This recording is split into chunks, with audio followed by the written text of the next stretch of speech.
I swear on my life, I think I lost followers, bro. So I was thinking, did I read this whole situation entirely wrong? And this man is not homeless and he just sent me the shop. And I go, oh, what'd he say, bro? He goes, oh, Tommy told me to tell you that if you ever pull his shirt again, he'll break your legs. Goodness. When it comes to parenting, you've got to allow them to do dangerous things safely. So we're trying to start a Mate brand?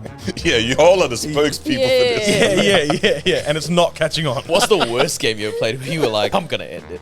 Oh, yeah, the worst game. Sorry. I tried to avoid that part. Yo, what's up? Welcome back to another episode of the Disruption Podcast. Hello. Sir. 298, we're here. It's Noor the Baghdaddy. 298. Hold on. Sorry, Yeah, 298. close. Far out, man. Sorry, say your beautiful name again. Noor the Baghdaddy. It's Chief Alasoji in the building, baby. It's your girl Mahazi. The Prince. Oh, What's going so on? welcome. We've got an hour and 20 minutes to entertain you. Thank you for joining us. Make sure you like, comment, subscribe, share it around. Yes. Spotify listeners or Apple listeners as well. Make sure you rate us. 5 stars. Don't rate Only. us anything other than 5 stars. It really goes a long way for us. Yeah, man. If you don't, your breath stinks, bruv. That's it. That's it. That's it. We're going to be talking football, content, life in general, most likely. That always tends to happen. I got scammed by a homeless person, so there's that. You got scammed by a homeless person, so we'll Said talk today. about that. Nah, on Thursday night. Oh, true. He sent a little rant into the chat. Talk so about it. We'll get onto that. But we're also joined by someone that I've spent a lot of time with over the last year, I would say, weekly. So I gotten to know him to a pretty good extent. You guys probably know him a lot more than you even know us. Clear. From time ago, from right now, the content he's doing, A-league winner, fastest growing sports podcast in Australia, Father of 5. I know, I'm just Twitch streamer. Come on. It's Rashid Mahazi. Thank you for joining us. Yeah. Thank you, fellas. Welcome. Thank well. you. Yeah, I went suited and New Balance this That's the today, one, man. bro. Do you step out in public like that, cozy? Like, is it cozy too? For dinners and stuff like Yeah, that. that. Wait, that's in with the sneaks too. Oh, no, this is the first time I've done this. This is the first time I've done this. Rash is a very productive person, right? Yeah. And what I mean is like when Rash, okay, he's either productive or the other day I told him you're a prisoner of the moment, either extreme. Yeah. So on Wednesday he sees me wearing my pair of those New Balances and he goes, "They look nice and comfy." And I was like, "They were, and they were on discount as well." And he was like, "Cool." I'm gonna buy it. Normally he's in Doc Martens. Yeah. Right. I see him today and I'm like, okay, he's so productive. Wait, so next time He went and got It looks so fresh. Bro, when my girlfriend met me, probably the third day after she met me, I was running around all around Melbourne trying to find a lava lamp. Yeah. She was like, "Can't we just get it another day?" You won't know. Wow. Today. I love that. Anything Okay, Rash yeah. does is 100%. This is something I've noticed. Yeah. Right? So and this is where it's like, it's clearly paid off in your life, whether it's football, whether it's content with the podcast and stuff, and obviously we're going to get into all that. But it's just like, even now, it's like, you know, you're like, I'm going to start vlogging, goes and buys the perfect camera for it, throws all his money at it instantly. And I see him, I'm like, why don't you just wait like 2 days, get it on Amazon, save like $400? And he's like, nah, I need that. Right? And then now it's Twitch set up and everything. I'm like, hey, That's man. amazing. Well, it Props cost to me you. a lot of money, man. It cost me a lot of, like, that kind of intensity. It cost me a lot of money and time. But that's my motto is like head first over and over. Do you feel like that's there's what I do. times where you regret doing that? I was like, damn, I could have saved $400. Nah, bro. Nah. I feel like Not you at all. It pays Nah. out. I Pays off. can't regret it though. Honestly, no part of me thinks about trying to save money, and that's not because I have so much money. It really This is is also not It financial really is advice. not. It really is not because I've got a lot of money. It's just because Come on. I think that I believe that I can make more. And I believe that whatever I'm doing, if I'm going head first over and over, like going that way, eventually it's going to work out. And maybe it won't. I don't know. But we had fun At along least the you way. tried, right? yeah. This is an interesting thing because I've been thinking about this where it's like you get, maybe especially because of like the context of the places we live in, that it's like money becomes everything to everything you do, right? So it's like, why do I do business? So money, so that I can have this. And it feels like if I don't achieve this, everything will fall apart. And every day I'm realizing it won't. Like the worst case scenario, I'll still live. Bro, You know what I mean? okay, Like- think about this. Genuinely, worst case scenario, Yeah. you're living in your car. Or Guys, that's like- pretty. That's that's bad, no? Like, okay, That's bad, yeah. But it's functional. You can. this is what I'm saying. I've always said this. Like, if I was homeless with a car, Get a gym I'll live in membership? my car, get a gym membership, shower every day. You know what? I actually thought about it. Damn. You alright? No. You all good, bro? No. Man's already got the homeless hoodie, bro. Whoa. Okay, all right. On this before you continue, because I don't want to say anything about it, but Carlos has tucked his hoodie into his No! pants. His future, bro. I've never seen this. No, wait, that was accident. He just went to the toilet. He just went to the toilet, bro. Bro, don't tell me pull your pants all the way down at the toilet. Oh, man. Hey, a lot of good things happen on accident, man. Someone plays the wrong chord and they're like, Nah. wait, hold on, let me try that again. That's maybe the new thing. That was bro. me all day. Dude got the hoodie tucked in, bro. Hey, that's a sophisticated homeless right there. Gosh. Yeah. But what? Worst case. Yeah, no, what everything- were you saying? No, You had a I plan. was thinking about it the other day. I was like, yeah, you know, if worst case, blah blah, like we got a studio, like I can just like, no, what's like that's I was literally thinking about it. It's like, but You're if I- sitting on a bed. yeah, I was like, if I Yeah, get kicked out of home, this is that, like I actually have a ultimately, studio. I actually have a studio. That's actually hilarious, bro. No, it's actually true. The studio's got to be paid for, though. Where's the... Yeah, it would just be 3 people contributing instead of 4, bro. Studio been trying to come and shoot, man. Sorry, Oh, dang. Oh, God. But yeah, man. I guess like risk and reward are in They're always oppositely together. correlated, Yeah. right? Yeah. So- Yeah. You feel like you analyze the risk and reward, or you just still go in? Nah, bro. You don't. I don't. Yeah, I don't. Do you think you need to more, or is no. that works for you? I have I guess I have a belief in my head that something like, that in the end it will work out if I do the head first type thing. Yeah. If I go toes, it's not going to happen. You're gonna keep thinking how I, about I can pull out at any. yeah. That's how I think. I should love I hear it. Yeah. I hear it. I may as well jump into the homeless story right now then. If Go, bro. I want to hear this. Bro, I'm so angered. And I hope that all of this ends up just becoming content or something, that I was duped for the sake of a TikTok video. Okay. Just came out of a great meeting, met with some government officials. I felt big. I looked good as well, man. I had, obviously, you got the docs and, suit pant combination, typical. And I had a nice little, jacket shirt. So I'm walking through I'm the city. business, but I'm fun. business, fun. I can have a good time, but I just closed a nice deal kind of situation, you know? Okay. So I'm walking through the city. I'm on the phone with Mao, actually. And trying to literally beeline for the train because I'm like, yo, it's late. I'm trying to get home. Walking. Then I see someone on the ground, like lying down. There's a hat. I see a $10 note in there. And I think he's about to spark up a cigarette. He's trying to, get that lighted. And I walk past initially, and he's black actually. I walked past initially, like, nah. Like something pulled me back in me. I was like, nah, go back. So I went back. I'm like, yo, like, how are you, man? What's your name? He's like, yeah, my name is whatever he said. I'm like, yeah, Daniel. Boom, spotted him. I was like, yo, can I help you out in any way tonight? He's like, yeah, man, cash. I was like, he said cash. Yeah, okay. I was like, bro, I got no cash on me, man. Can I buy you food or something for the night? He's like, yeah, actually. And he had the order ready. Yeah, McDonald's. First he said water. Yeah, he said water. First He said water. I was like, yeah, I water. can get you water. I just walk past That's and good, I can man. easily get you water. He's like, actually, but maybe Big Mac. Greedy. He said, Big Mac, Fanta, no chips. That's how he said it. You heard it on the phone too, yeah? He said, Big Mac, Fanta, no chips. Wait, you heard this on the I phone? was, yeah, You 'cause heard I was the on the order phone over It's the all too. phone. happening. I was on We're the phone, yeah. listening, yeah. Okay. So he gives me his order. I was like, oh, damn, I don't know where the nearest Macca's is. It's that way. He said, he's just up the road. I'll wait for you. Bro, he's like, he's just up the road, da. I'm like, I bet. It was like probably maybe a 6-minute bop. I was like, all right, let me remember where he is. Cool, this is the corner where I saw the guy, blah, blah. Boom, I'm just going to go to Macca's. So I went to Macca's, ordered it. In my head, firstly, I've been doing no fast food. So I'm like, bro, someone's going to clock me. They're going to say, this guy's a fraud, man. Here he is in Macca's ordering munch. Liar. That's what came into my head. Yeah. No one's in the city that I know. Ordered the Big Mac, got the munch, whatever, and then I'm walking. Guy's gone. The guy... Now you just have a Big Mac. For no The reason. guy was gone. Like, the hat is gone. None of his belongings are there. He left the coffee that he had was there, and cigarette butt. That was all that remained in the corner. Swindled Guy left. man. So I was thinking, did I read this whole situation entirely wrong? and this man is not homeless, and he's just sent me the shop. He just took the piss. But for what, bro? Yeah, honestly. As Like in, a sick joke in his head. some sick joke, because he had the biggest smile on his face. But I Yeah. thought I was making someone's night. Like, See, now you understand why some people are in this situation. bro, Maybe you're gonna pop up on some is TikTok what I'm content. saying. I'm On like- content. Probably. maybe the TikTok video is like, guy, let's see though. how many people I can scare. I can trick Yeah, into thinking I'm yeah. homeless. Like, that's all that I'm thinking about. I literally got there, looked like an absolute D-head, walking around like. I was on the phone like, Mao, he's You're like, gone. is this the wrong corner? Like, like, where am I I was going? like, Mao, the guy's gone. She's like, look. I walked around, could not find the guy anywhere. I know he's in his BMW or something.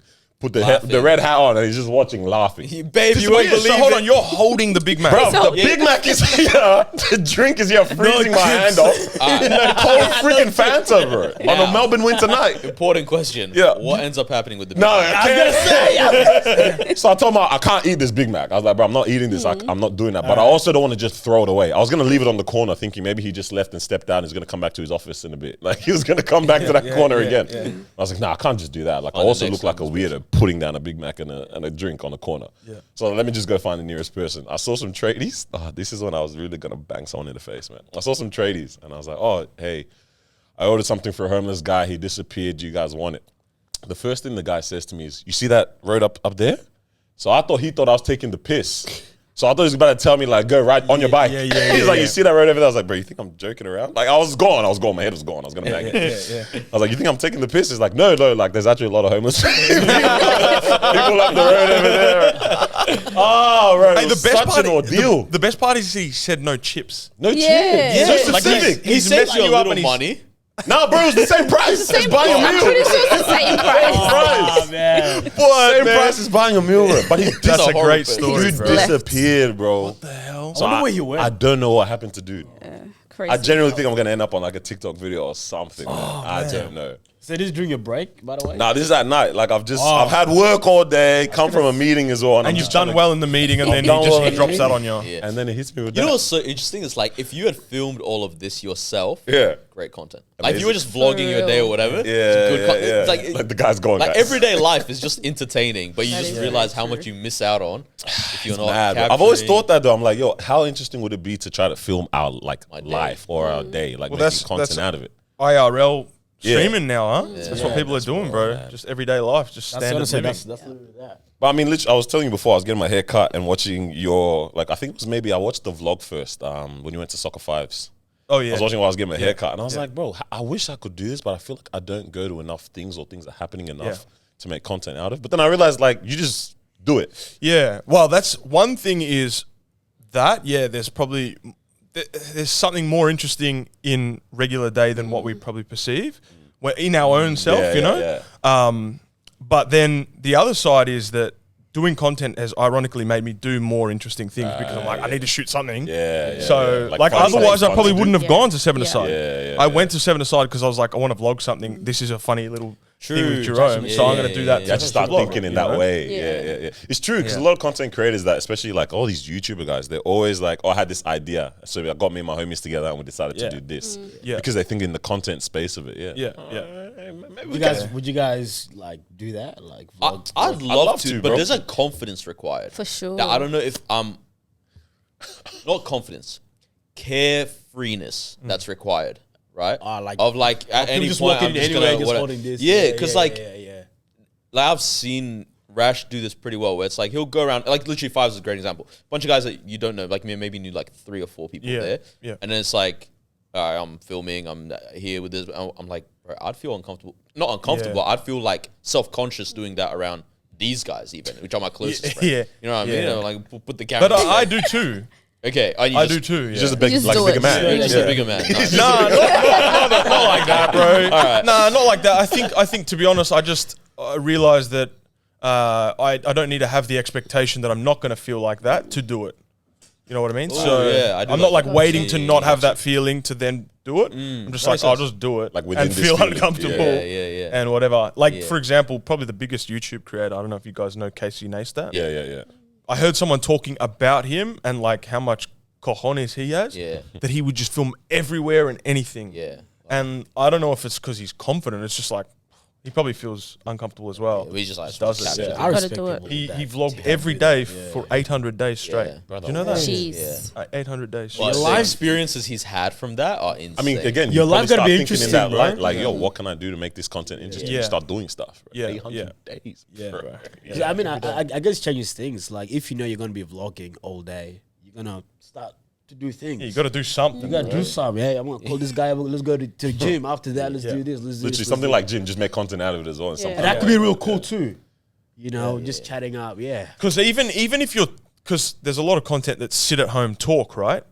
But you got to tell a story from something that's happened. So you have to have done something Yes. before Yeah. as well. Yeah. So it's before you always talk like, about it. You always gotta tell us something interesting. yeah. That's a madness. But let's talk about you then, man. I'm actually, Yeah. I think, Noor said that he's been able to hear a lot about you over literally the past year and a bit of just growth. I mean, we'll definitely get into that a little bit more. But yeah, man, what's your background? And then obviously we're gonna get into maybe some of the football content side of things. Yeah. Man. Like what's life been, bro? Well, I grew up here in Melbourne. For if there may be some listeners that don't know who I am at all, I grew up in Melbourne. Started playing football when I was 4. My dad was my first coach, and then struggled my way through a career in Melbourne where I probably wasn't picked in the state teams and the representative teams and all that stuff. So ended up having to go to Argentina when I was about 16. Flew over there, stayed there for about 3 years, did some football there. I'll try to. This is the short version. Trying to hustle through it. Did some football there. Came back at around 19 or 20, and then played locally in the state leagues, NPL, and then signed for Victory. Did 5 years at Victory. Then fell out of love with football. Took a temporary retirement. Went and travelled a bit, and then went back into football. Went to Western Sydney Wanderers for a year. Then 2 seasons in Korea. And then retired at 29. Again, fell out of love with the game and was like, I'm done with football. So I stopped, and then, the last 4 years has been crazy, bro. Started running a soccer academy with my brother, learning all the business side of that world, and that's been interesting. Learned a lot. And then ironically, how I got into content was I had a business mentor at the time, and me and Gavin were trying to start a mate brand. Yes, I remember this. Yeah. So we're trying to start a mate brand. Yeah, you all are the spokespeople for this. Yeah. And it's not catching on. From what I understand, threw a lot of money at this as well. Wow. This was one of my intensity for about 4 months and waste a lot of money. So I did that.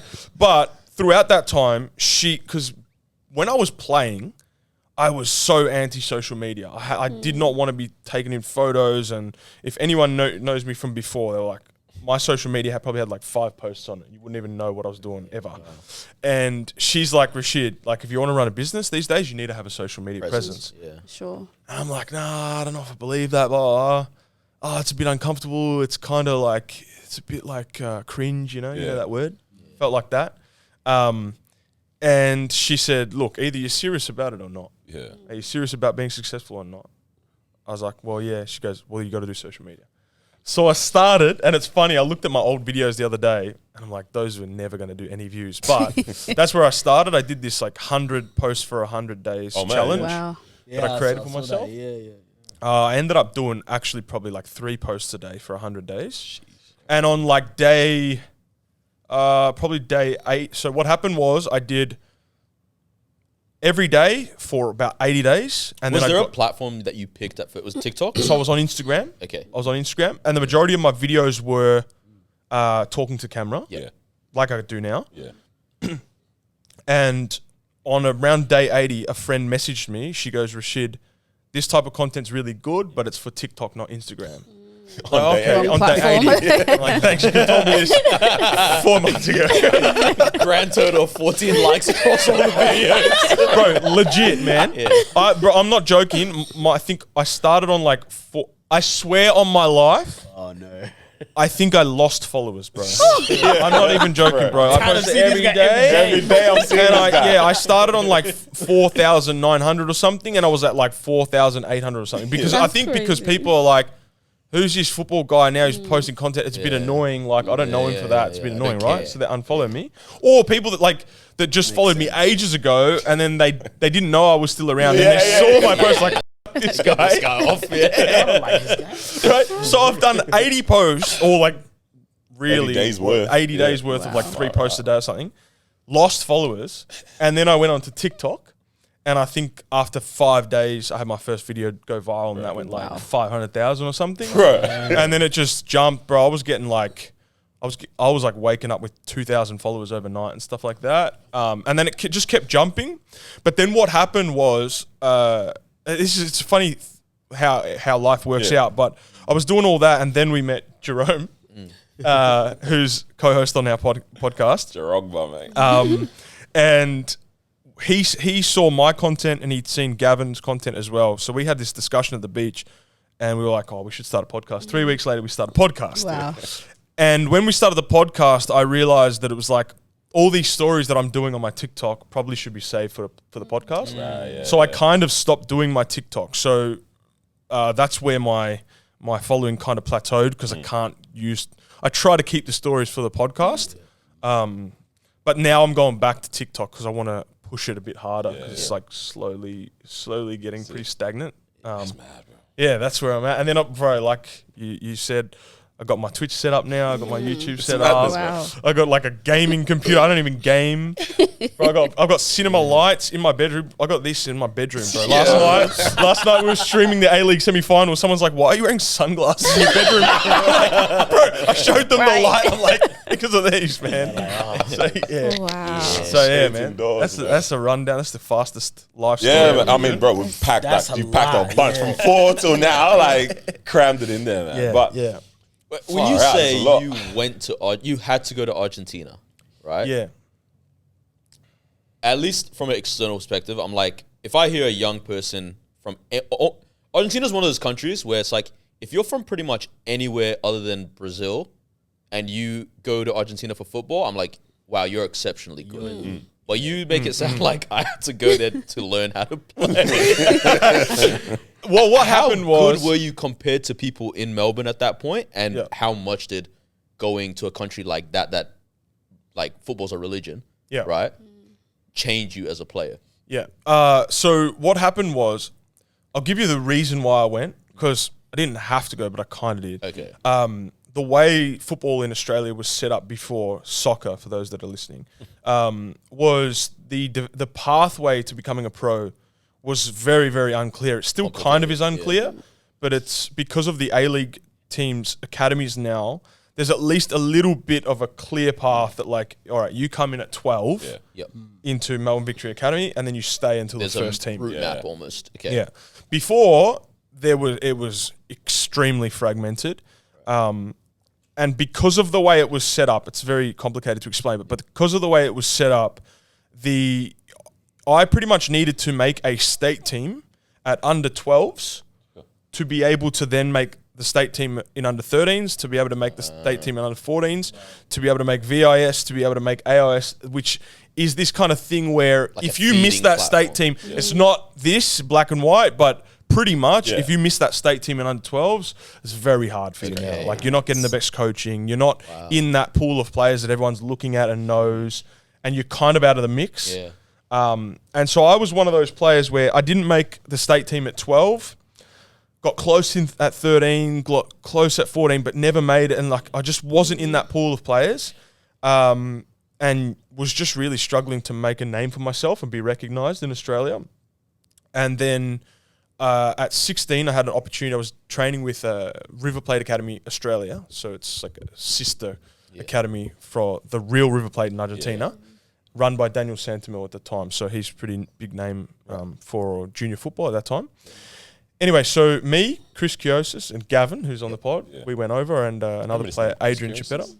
Yeah, he came on. He was one of the earliest guests. Student Boot had. Yeah. We went to school with us. I was gonna say, I remember his name. Yeah. What school did you go? Chelsea? Nah, St. John's. And he was the elite. Wait, like, is this Oh, no, you're talking about Primary Gavin, though. Oh, you're talking about or Gav. Chris? You're talking about Gav. I was talking about Chris. Chris Curse, I'm like, I know that name. Gavin went to our school there, yeah. Oh, right. Yeah. Oh, Yeah. wow. From what I've heard, apparently, was Bro. like if Gavin was playing football at their school, Everyone, no, the whole school is there. Bro, the girls. Bro, everyone's there, bro. Really? Oh, wow. We played this out of school, bro. Motion. Never seen the school so packed around the football Oh pitch. wow. Cats are selling $10 tickets for courtside views, bro. The bell went for you guys to go to class. Stick 'cause around. after we go to classes, they still play for about 30 minutes. Yeah. But no one wanted to go to class. Just to watch Gav. Just to watch.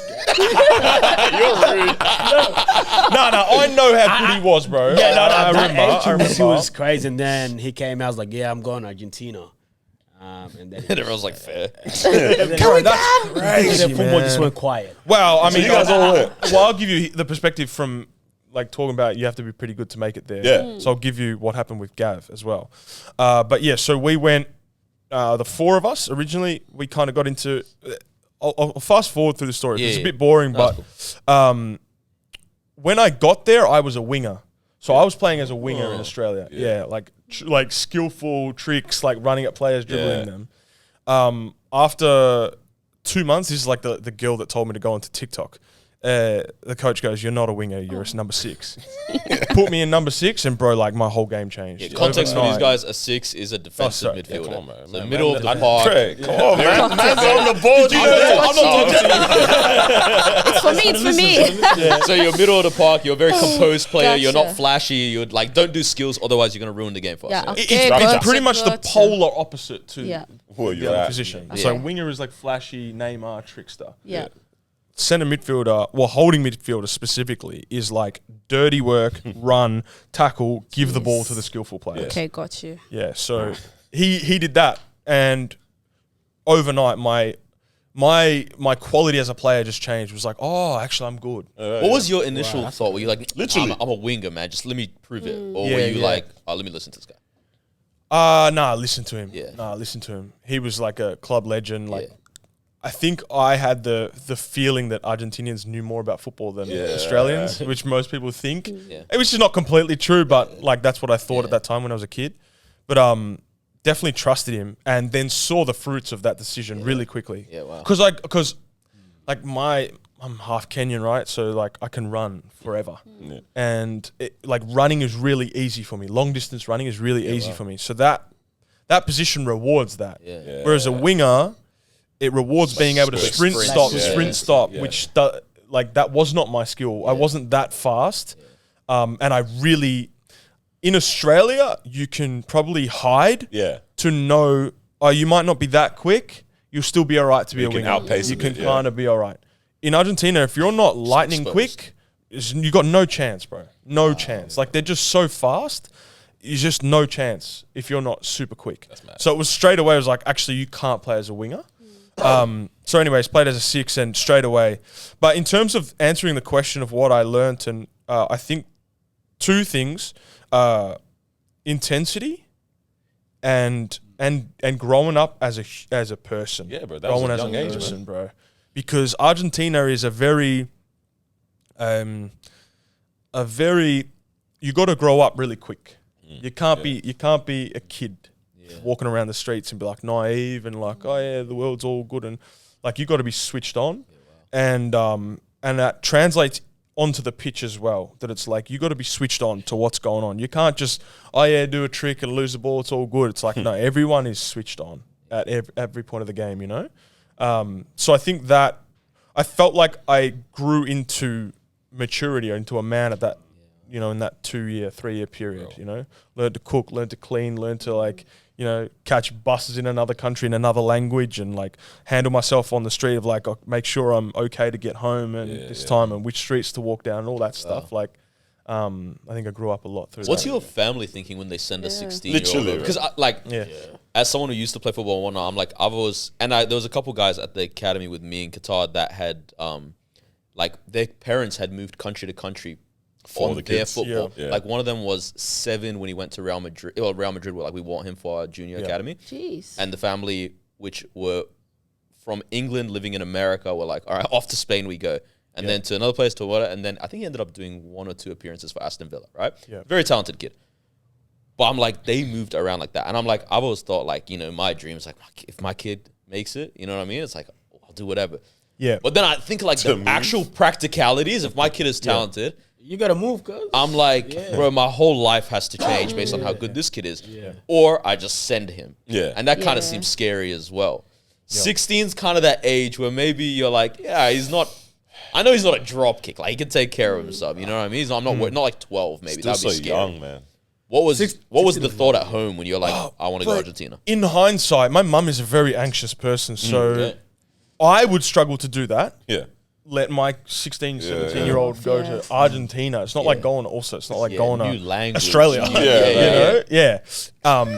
So I don't know how she let me do that, but the conversation that we had before I left, I was in year 11 at the time. Yeah, I was in year 11. I went to trial, and she said, all right, I'm only letting you trial or go there to trial if you promise me that you come back and you finish your schooling. Said, yeah, no worries. And then I got in, and I was like, Ma.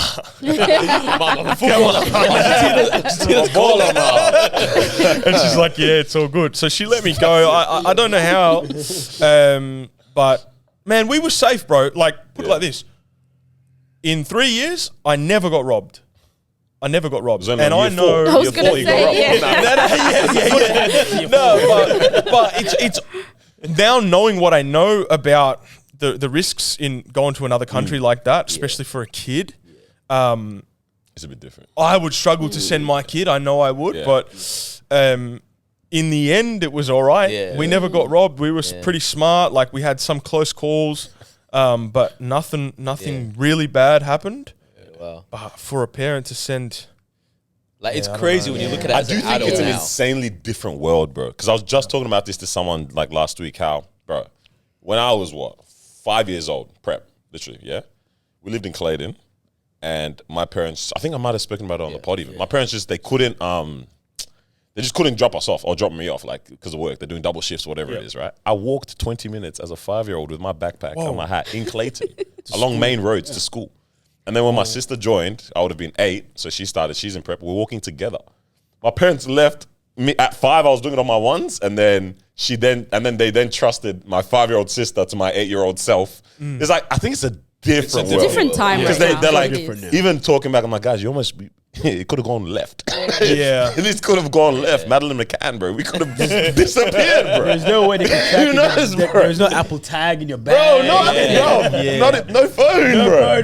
It's true because If I nowadays don't make it from, if I don't have present in class, they have no idea where I am. Yeah. You know what I mean? Because nowadays It's you a have all the different world. means to actually make it very Yes. safe and like relaxing to the mind. Throw an Apple tag in their bag and Yep, just track yep. it, you know? Yeah. But somehow it still feels way scarier to Yeah, allow it bro. in this. Maybe it's just So the I way think the it's world a has become. different world. Like then it's still scary and crazy, but it was something about the world was just different. Yeah. In that sense there. Like you were able to be young in these positions, but you weren't necessarily like vulnerable, you know what I mean? Yeah. For the most part. But now it's like every child is like vulnerable when they're out by themselves. Isn't that the hard thing though? And I'm not a parent, but I can imagine that's the hard thing, right? Because to get them to grow, develop, learn, they have to have that vulnerability. Yeah. Yeah. And that's actually a blessing. If it works out, it's a blessing that they did that for you because you were able to take yourself to school at 5 years Navigated old. it, yeah. But then if something goes, like, I don't know how you're sitting at work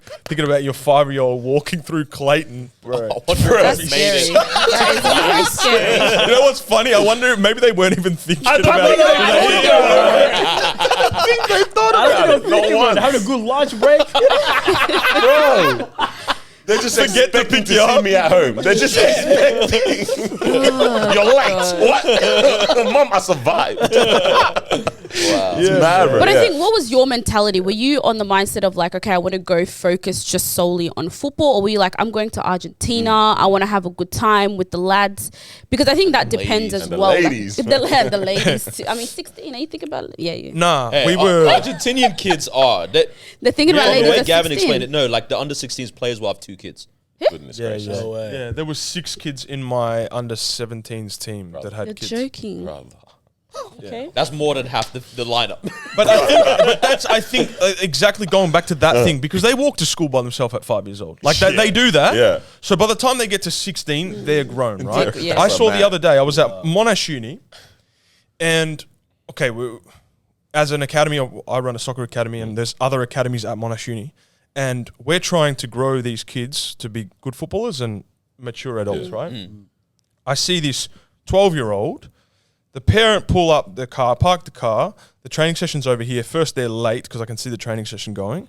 and then the kid is in the car with an iPad, hanging his feet out the door, Disgusting. and the mum's putting his boots on. No. That's I'm like, crazy. That's just rude. It doesn't Yeah, really that's matter what they crazy. teach him in that academy. He's got to grow. Like he's got a lot of growing to do, man. But you know what I mean. So Bro, those That's parents wild. would send him to school in a helicopter before he There's no chance. What's the flight path? that's the thing, isn't it? It's like there's a fine line between like neglect Yeah. and like support. Yeah, we got off for breakfast yesterday morning, like the guys, and we was saying, like, I heard somebody say, when it comes to parenting, you've got to allow them to do dangerous things safely. Right? It's just like, if you see them climbing up a wall, if you know, like, okay, worst case, if he falls. Put a helmet on. Yeah. No, like, literally, it's, all right, let me just give him a helmet. Or, like, if I know worst case, the height of this wall, he's going to, like, I don't know. It'll be a bruise. Twist his ankle. Goodness It's gracious. like, just let it happen. Yeah. You know? And it's like, he'll learn more this That's way. what I saw a TikTok video of like a mum saying, she's like, in this day and age, you don't see a lot of kids with like casts Cuts and and stuff bruises. anymore. Yeah. She's like, back in the days, you would see so many because they're playing on the playground, they're falling, they're injuring themselves. Like, all right, cool, we'll just get a cast, you'll be fine the next week, type of thing. So I don't know. Yeah. Also, just more kids died. So, Oh. so maybe we're doing gracious, good. bro. Okay. He went there. And I don't. Do any of you guys have kids? No, no, yeah. Yeah. So it's easy for us to say. Yeah. Exactly. You know, it but is. yeah, if it's your all own kid, I'm hypothetical sure here, it's yeah. going to be very difficult to say no and to nah. You walk to You school. want to be overprotective. You're like, so I get it. Yeah. Center, you gotta let them just do it. Yeah. Real quick, I think you were about to speak on Gavin's Yeah. case. Oh yeah, I'll tell you about Gav. Yeah, so when we got there, so Because Gavin was much younger than you when he got there, right? yeah, he's 4 years younger than me. So he was 12. Oh, wow. That's Wow. a child. Thinking about, I was like, the whole school's watching this 12-year-old. Yeah. But again, he was mature for a 12-year-old. He was very mature. You don't look serious. I won't talk through. I mean, to some be things, fair, but- life also matured Gavin quite a bit. Like, he Yeah. explained it on Suited and Booted. Yeah. Like, he's had a rough experience as well. He's a mature guy, man, for his age, and he's been through a lot. So, and Argentina was a big part of that for him. But when we got there, so I ended up signing for Independiente, which is probably the third biggest club in Argentina.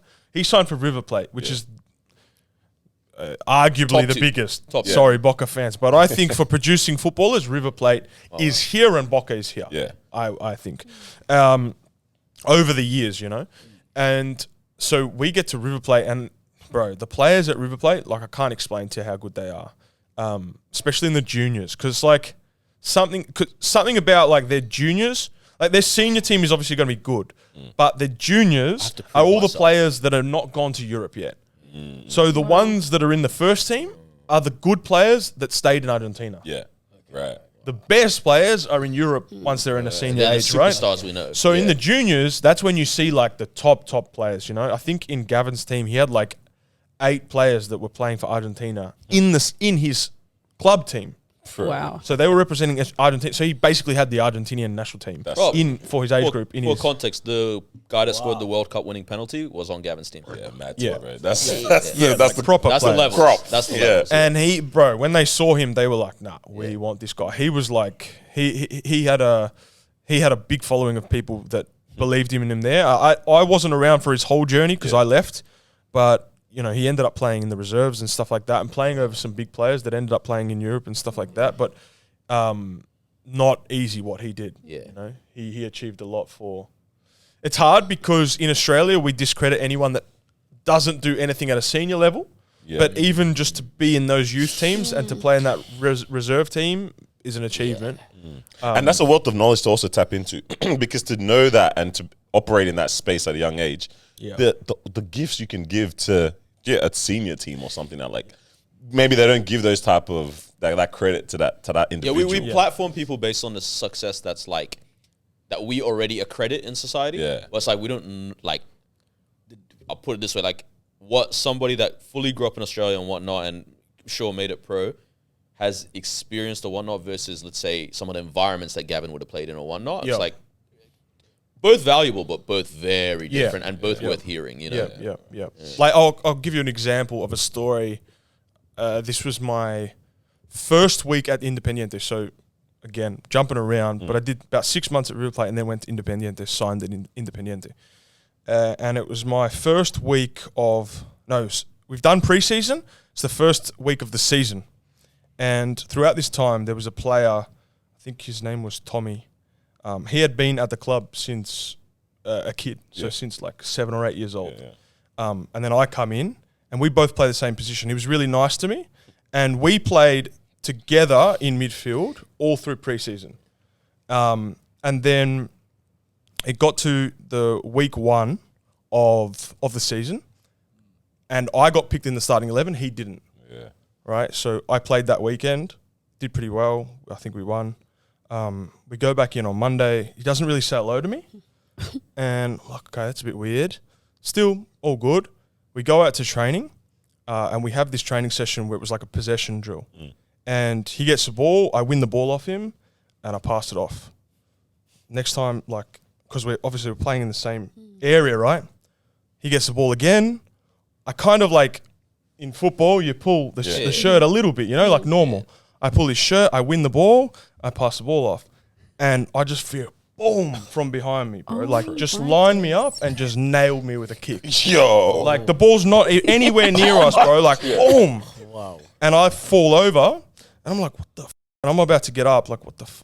And then the coach just starts going crazy. Like, Tommy, off. Get off the field. Piss off. Go have a shower. You're done for the day, whatever. So he just storms off the field. He goes into the showers. Anyway, so I'm thinking, he just had a heat of the moment. Like, he lost his head. Can happen, right? So, and I come from Australia where you're mates with the players in the team, So that could maybe happen, but then it's like, oh, sorry, bro. Sorry, like, I just lost my head in a moment. I'm sorry, Anyways, he goes have a shower. We finish the training session. We go up, and then we're like having a drink of water. And my friend, Ernesto, who spoke Spanish and English, I see him talking to Tommy. And because at that time he was like our translator because we didn't speak any Spanish. And I'm thinking, Tommy's probably telling him like to say sorry to me, And Ernesto comes over, and I go, what'd he say, bro? He goes, Tommy told me to tell you that if you ever pull his shirt again, he'll break your fucking legs. Goodness gracious. Oh my God. Are you sure that's what he said? He looked like sorry to me. What a nice guy. So, bro, and I was like, that was the moment. Get it, man. You have Like, to have this that is mentality, this is war, bro. Like, people are not here So- to be your mate. Yeah. So those kind of experiences in football anyway, I didn't experience that in Australia. There's definitely people that have rough upbringings in Australia and have like, get toughened at an early age. But in the football world, I never felt that. I always felt like, this guy's mum's bringing him with the BMW and this one's with the Mercedes, and like we get there, we're all mates. Got the oranges Like, and everything. Yeah, the oranges are cut up, lollies at halftime, like all good. Well, I mean, like, this is where that whole conversation is around, because like football in Australia is an expensive sport to play in general. Yeah. Whereas like in South America or most of the world, to be honest, it's like it's the poor man's sport, right? And it's like when you look at these countries that have like poverty and whatnot, it's like, because I was watching Vinny Jr.'s documentary last night, and I'm just like, bro, this is like going pro is winning the lottery. Like it's For life them, and death for them. Like it's like we're either in these favelas or these slums or whatever, or we're like on these 20 million euro contracts now, and like that's just like my lineage changes because of this. Yeah. Makes sense why then they have this mentality of like, hey man, do that again. Yeah. And there'll only be one choice for the coach. Yeah, man. There's a really cool, bro. There's a really cool stadium, San Lorenzo. We went there, me and Gavin, for a coaching trip 3 years ago, bro, and it's like literally all the slums, like the most dangerous slums in all of Argentina, or said to be, right here, and the stadium and the training facilities right here. You can literally see them. Yeah. And it was just like, to see that contrast is like crazy, And they were explaining to us, the coaches were like, most of the kids come from that slum there, Wow. So they know that if they don't make it, they go back there, Otherwise, they either go to Europe or they go back there. So, yeah. And it's obviously, it's a cliche thing. It's not to say, like, there's a lot of Australian players that have a lot of hunger just because innately they feel like that. Yeah. But the environment is not driven like that, Yeah. Like everyone. Do you keep in touch with any of the boys? Yeah, some of them. We caught up with a couple when we went back to Argentina. Yeah. But not like close relationships. I wouldn't call them like close mates. But to be honest, one thing that I always struggled with was to make genuine friendships in soccer circles. Yeah. Like I have done so, but I'm not like Gavin. Like if you see Gav, Bro, the whole world knows Gavin Yeah. when it comes to football. yeah, Gavin's able to go into a new team and like make really close mates, go to each other's houses. But I never went to anyone's house or like hung out with them or played FIFA. I never done nothing like that. Yeah. It was pretty much Chris was there with me and we did everything together. And to your question, I didn't answer it before, but no, we were pretty like, we were pretty straight. Yeah. At that time, we were very, very, very focused, man. Like meal plans, sleep our siesta, go to bed at this time. It was the most boring life ever. Oh, man, we In were Argentina. we know. were boring, bro. We were boring. To be honest, there was, I can't remember when. It would have been towards the end, maybe like a 3-month period where we went out a little bit. I believe I had my first drink and stuff at like 19. Wow. Or 18 and a half or something like that. Because my 18th birthday, we were still on the strict because me and Chris went for pizza.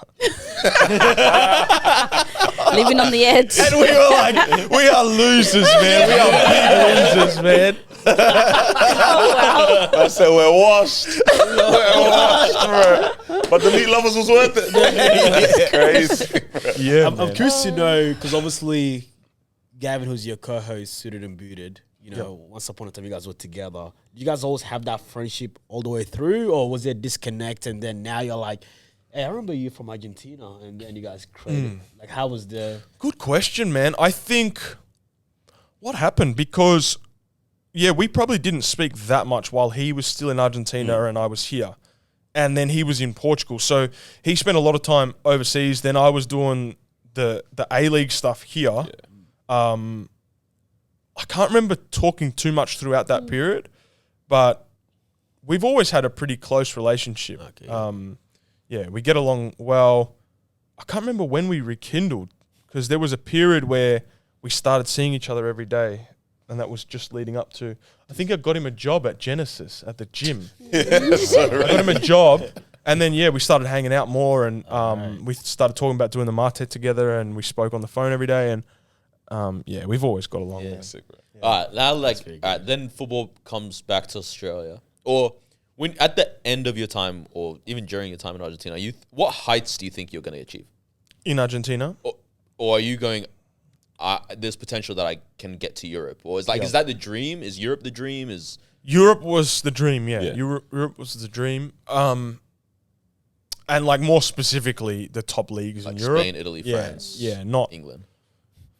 because I had some stuff towards the end of my career, but it was Hungary. like, it wasn't the flashy lights. Yeah. But Europe was definitely the dream. I think Argentina was a period where I grew confidence in myself and belief in myself that, okay, I actually can make it in football.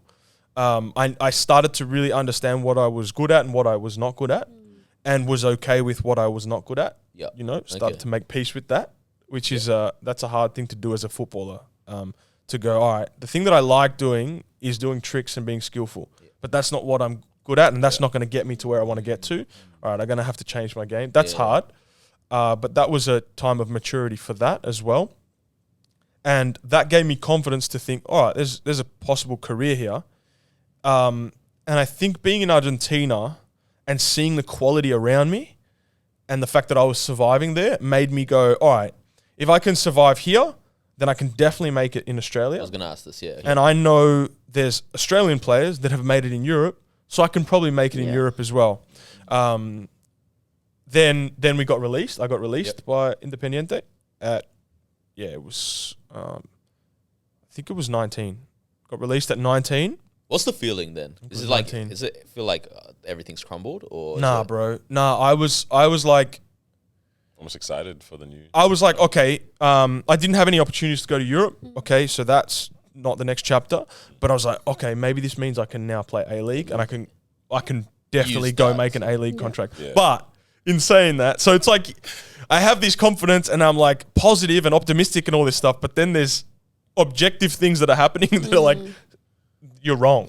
Like I get released by Independiente. Then I come back to Australia and I didn't even get a trial at an A-League club. So I was thinking I'm going to come back and walk straight into an A-League team. Yeah. I come back, No I don't trial, even get a trial. Yeah. You know who I am? Yeah, bro. I had my top off in my house screaming, bro. Yeah, so then I went, all right, played NPL and played for Northcote City for about 6 months. And at that time, we just dominated the league. We were dominating the league. And we were all a young team. So we were getting a bit of attention. And then I believe my coach, Goran Lozanovsky, had a relationship with Kevin Muscat because they played together or something like that. And I believe he kind of talked about me to him or something like that. So then Muskie and the youth coach at the time Darren Davies came and watched me play a game. And then they invited me for a trial. Do you know they're watching you for this game? No, I didn't know. Okay, I didn't that's know. so good. That's even better than that. So what actually happened, this is funny, right? What actually happened was I thought I was doing really well, but there was other players in the league that more people were kind of talking about, and they got trials first. And when I heard that they got trials, I was like, oh, I'm done, man. I'm like getting close, because getting close to the start of the A-League season. So I'm like, all right, they got to make their signings pretty quick. If these guys are getting a trial now, I don't actually have much time to get a contract. They're not going to invite new people after their trial. So when they got a trial, I was kind of thinking like, oh, maybe I'm done here. Like maybe I'm going to miss that window. And then once I miss that window of like coming back from Argentina, going to an A-League team, if I miss that window and I stay a year in NPL, it's going to be hard. But they trialed and nothing happened. A week later, they called me in for a trial. Just when I was like at my lowest, starting to go, maybe you're like not going to get pizzas, it. man. Yeah, yeah, bro. Try his second drink. Fuck that. Yeah. So, and then I went for a trial. It's always this thing of like, oh yeah. So I go for a trial. Edging, bro. Yeah, bro. Blue ball's bad. Yeah, bro. Yeah. I go for a trial. I think I do well in the trial. Hear nothing, bro. I leave, hear nothing. And then like 3 days later, so I'm thinking, I haven't heard anything. I thought they would call me the next day and be like, yeah, you made it. No one says anything. 3 days later, I get called to go for a trial at Melbourne Heart, which is Melbourne City now. Yeah. I go trial for Melbourne City. Straight, like I trial really well the first day. Also, in that day, I believe, I won't say his name because I don't know if he wants this clout, but I believe one of their sixers did their Achilles in the session. So it was like timing for me. But they were like straight away, oh yeah, we want to sign you. It's amazing. As soon as they said they want to sign me, get a call from Victory. We want you as well. So then it was like, okay, Melbourne Heart, Melbourne Victory. Especially like at that time, it was like no brainer. Melbourne Victory. Were you a fan of Victory as a kid?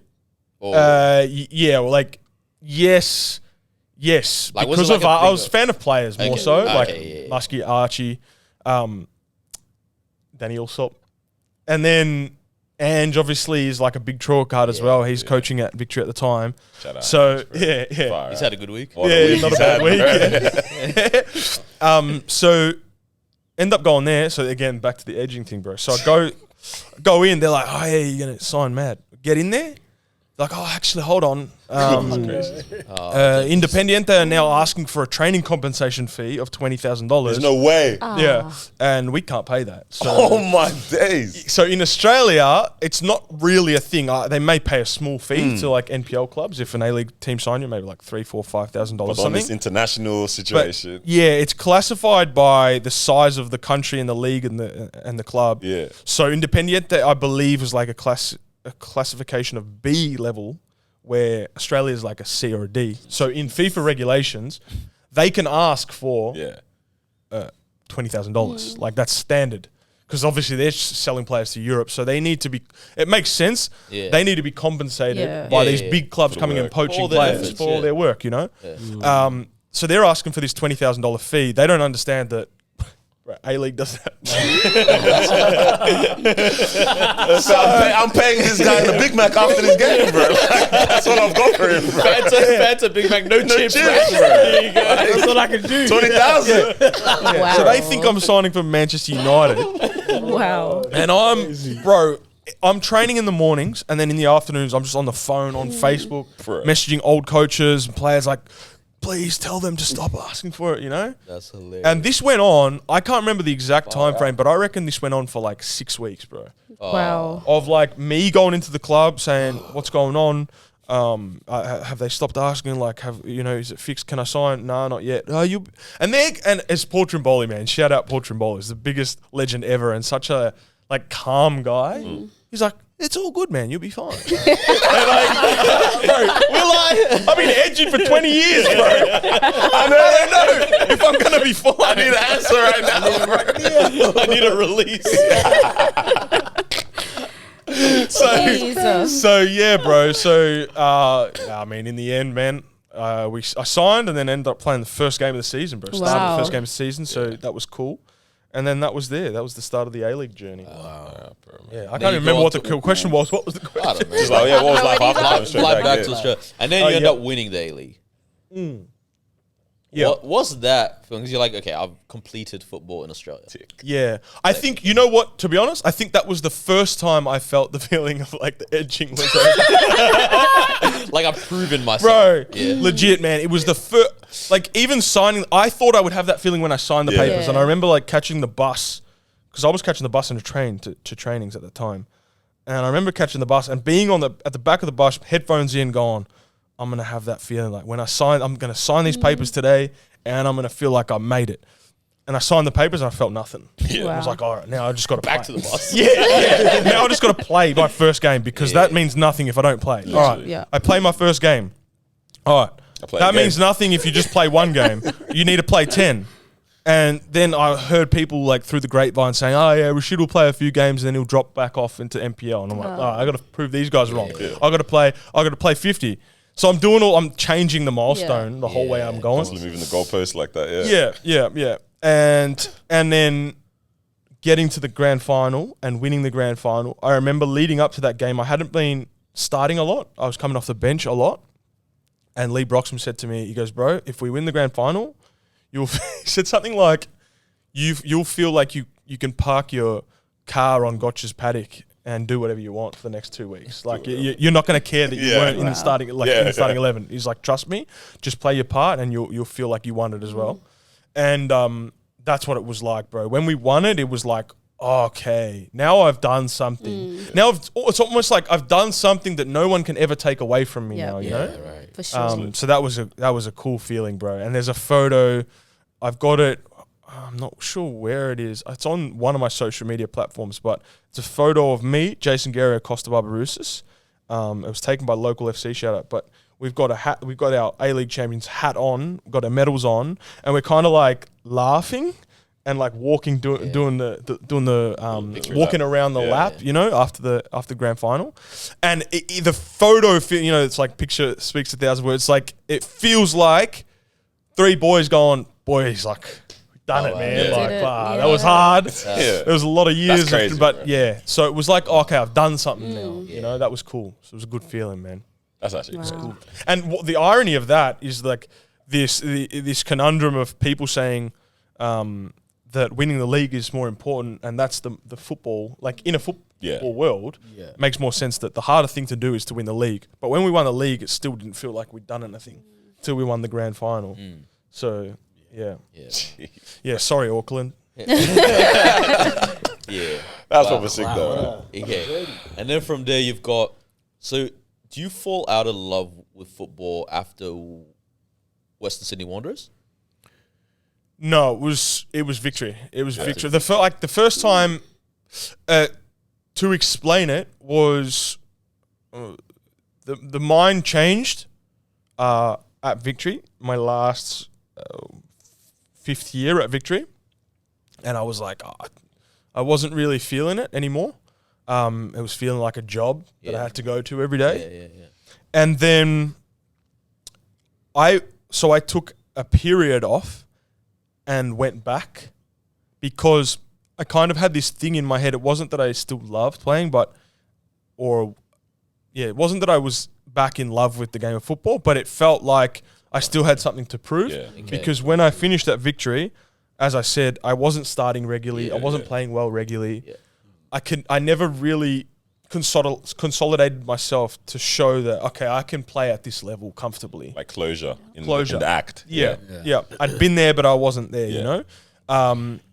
So that's why I came back, because I kind of had this feeling. You know what the feeling was? I remember sitting at home and I was watching Victory play, and I seen like Muskie on the TV talking to the players and stuff like this.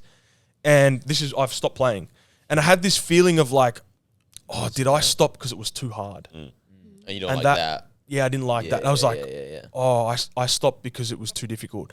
And that made me feel, it wasn't that, but the fact that I was questioning that and whether it was actually because I didn't like it, because it's always like, did you not love it, or was it too You not like difficult? the feeling that it hard. gave you. Yeah. And I didn't like that That you don't have that clear answer on it. Yeah. there was no closure there. So I came back because I was like, all right, I'm going to prove to myself that I can do this. So I went back to Wanderers. I went back to the NPL, then getting a trial at Wanderers, signed for Wanderers.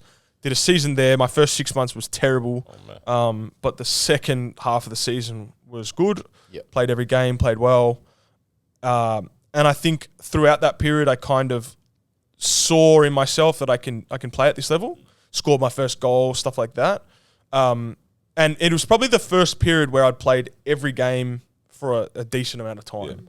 More like 5-6 games in a row, not just like one game here and then bench, then one game bench. Anyway, so then after that, I ended up going to Korea from there. And then in Korea, I had a good stint of 1.5, 2 years.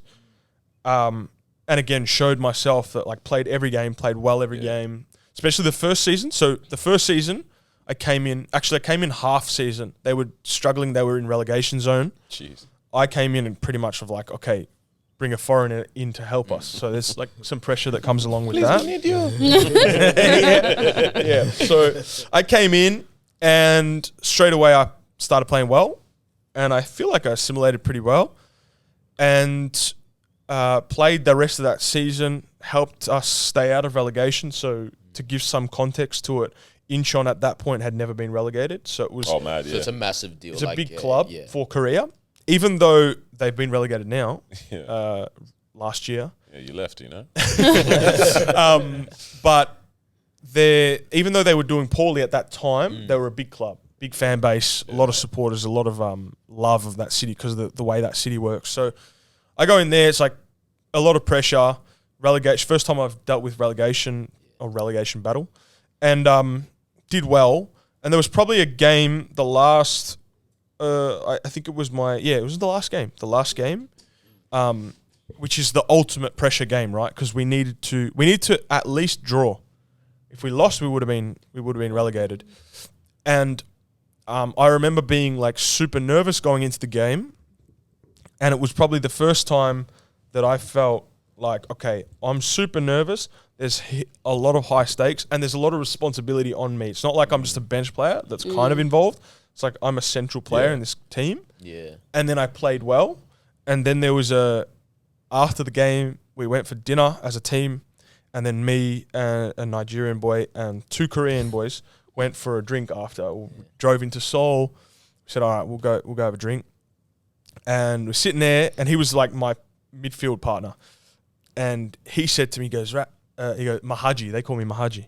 He goes, Mahazi, you BOG today. You BOG today. And he probably thought that was an insignificant comment to him. It's like, oh yeah, you played well today, bro. You were good. But for me, it was like, okay, so this is the first time that I've been in like a high pressure environment at a high level of football with a lot of responsibility on me. Yeah. And I've showed that I'm a decent player and capable, you know? And it was kind of like a climax. Not a but it was another... No, but it was like a tick. It was like another tick. So winning the grand final is like, okay, I've done something. that was like, all right, Validation. validation. That's the word. It's like I validated myself. That imposter syndrome. It's like, oh no, you're all right. You know, you can do it. And after that, I go home for Christmas break and had a nice time with my family and everything, and then went back. And because actually at that time they signed me again for another year. They signed me only for they only signed me for 6 months, and then they renewed my contract, right? And so I go back, and as soon as I got there, I was like, "What? I done it now, bro!" Like, Like, wow, mate. you done the thing in football to show that you can make it in football and you're good enough and all this. Now it's all about like It's a job. It's an enjoyment thing, and are you enjoying it? Probably not. Not really enjoying it. So what are you here for? Oh yeah, making decent money. Probably here for the money. Yeah. You know, and throughout that season, I still like gave my everything. I got injured quite a bit, but you know, I had some good games and had a bit of attention to Europe. This was Hungary, not actually Hungary, but those type of clubs came in. But it was like for me, I'm done, bro. Like, I'm done. It's like I've done what I wanted to get out of football, and I love playing 7-a-side or 5-a-side or futsal with my mates. I love the expressive side of football, but as a career, I think it's very one-dimensional. It's like you go to training, you be a footballer, and you only are a footballer. You don't do anything else.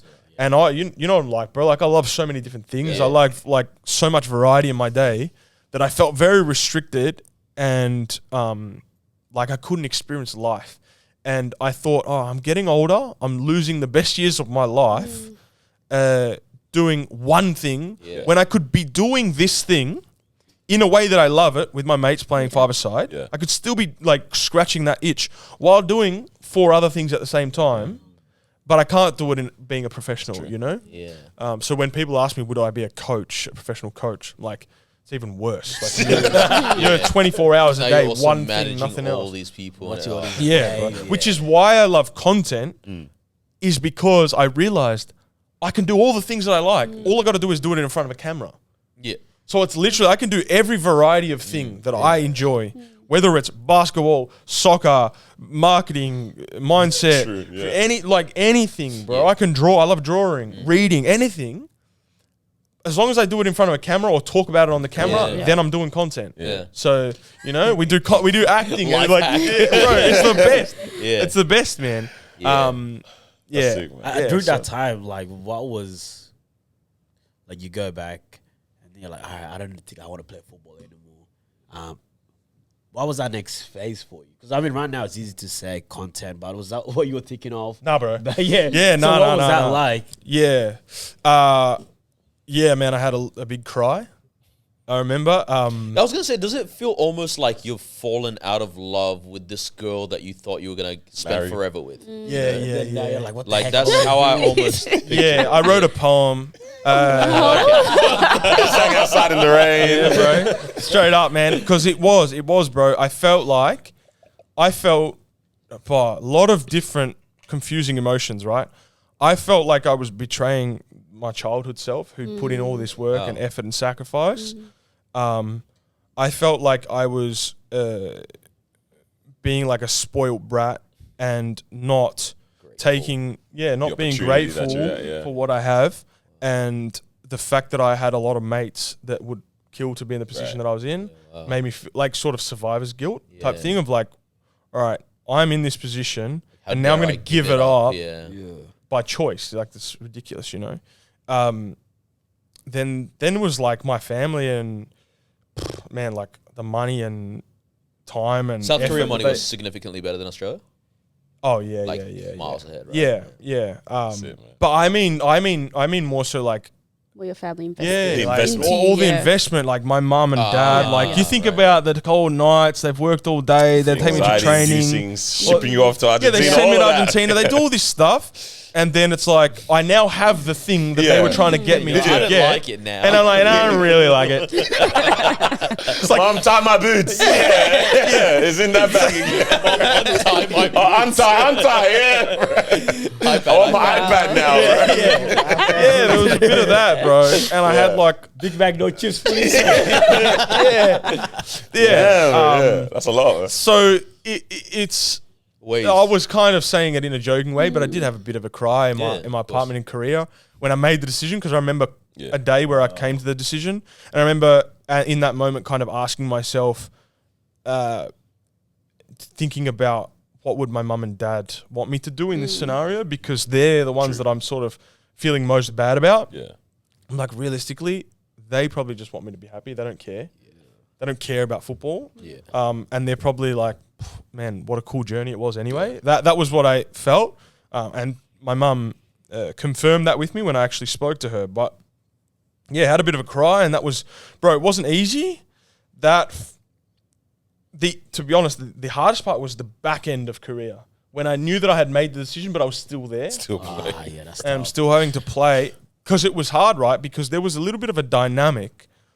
It's a very strange dynamic if you think about it. It's like, I was embarrassed that I was making a decision to leave. So I would have preferred to not have to have that difficult conversation, say to people I'm leaving, and I would have release you. preferred They cut you. to be released and not have opportunity, no contract come up. Yeah.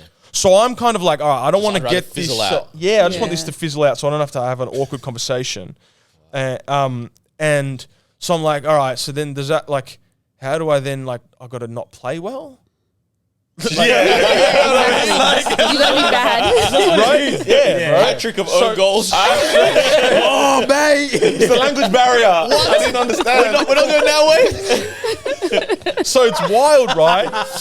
But luckily, man, I just said, you know what? I'm just going to have these difficult conversations and tell people how it is. Like, this is what I'm feeling, this is what I'm doing.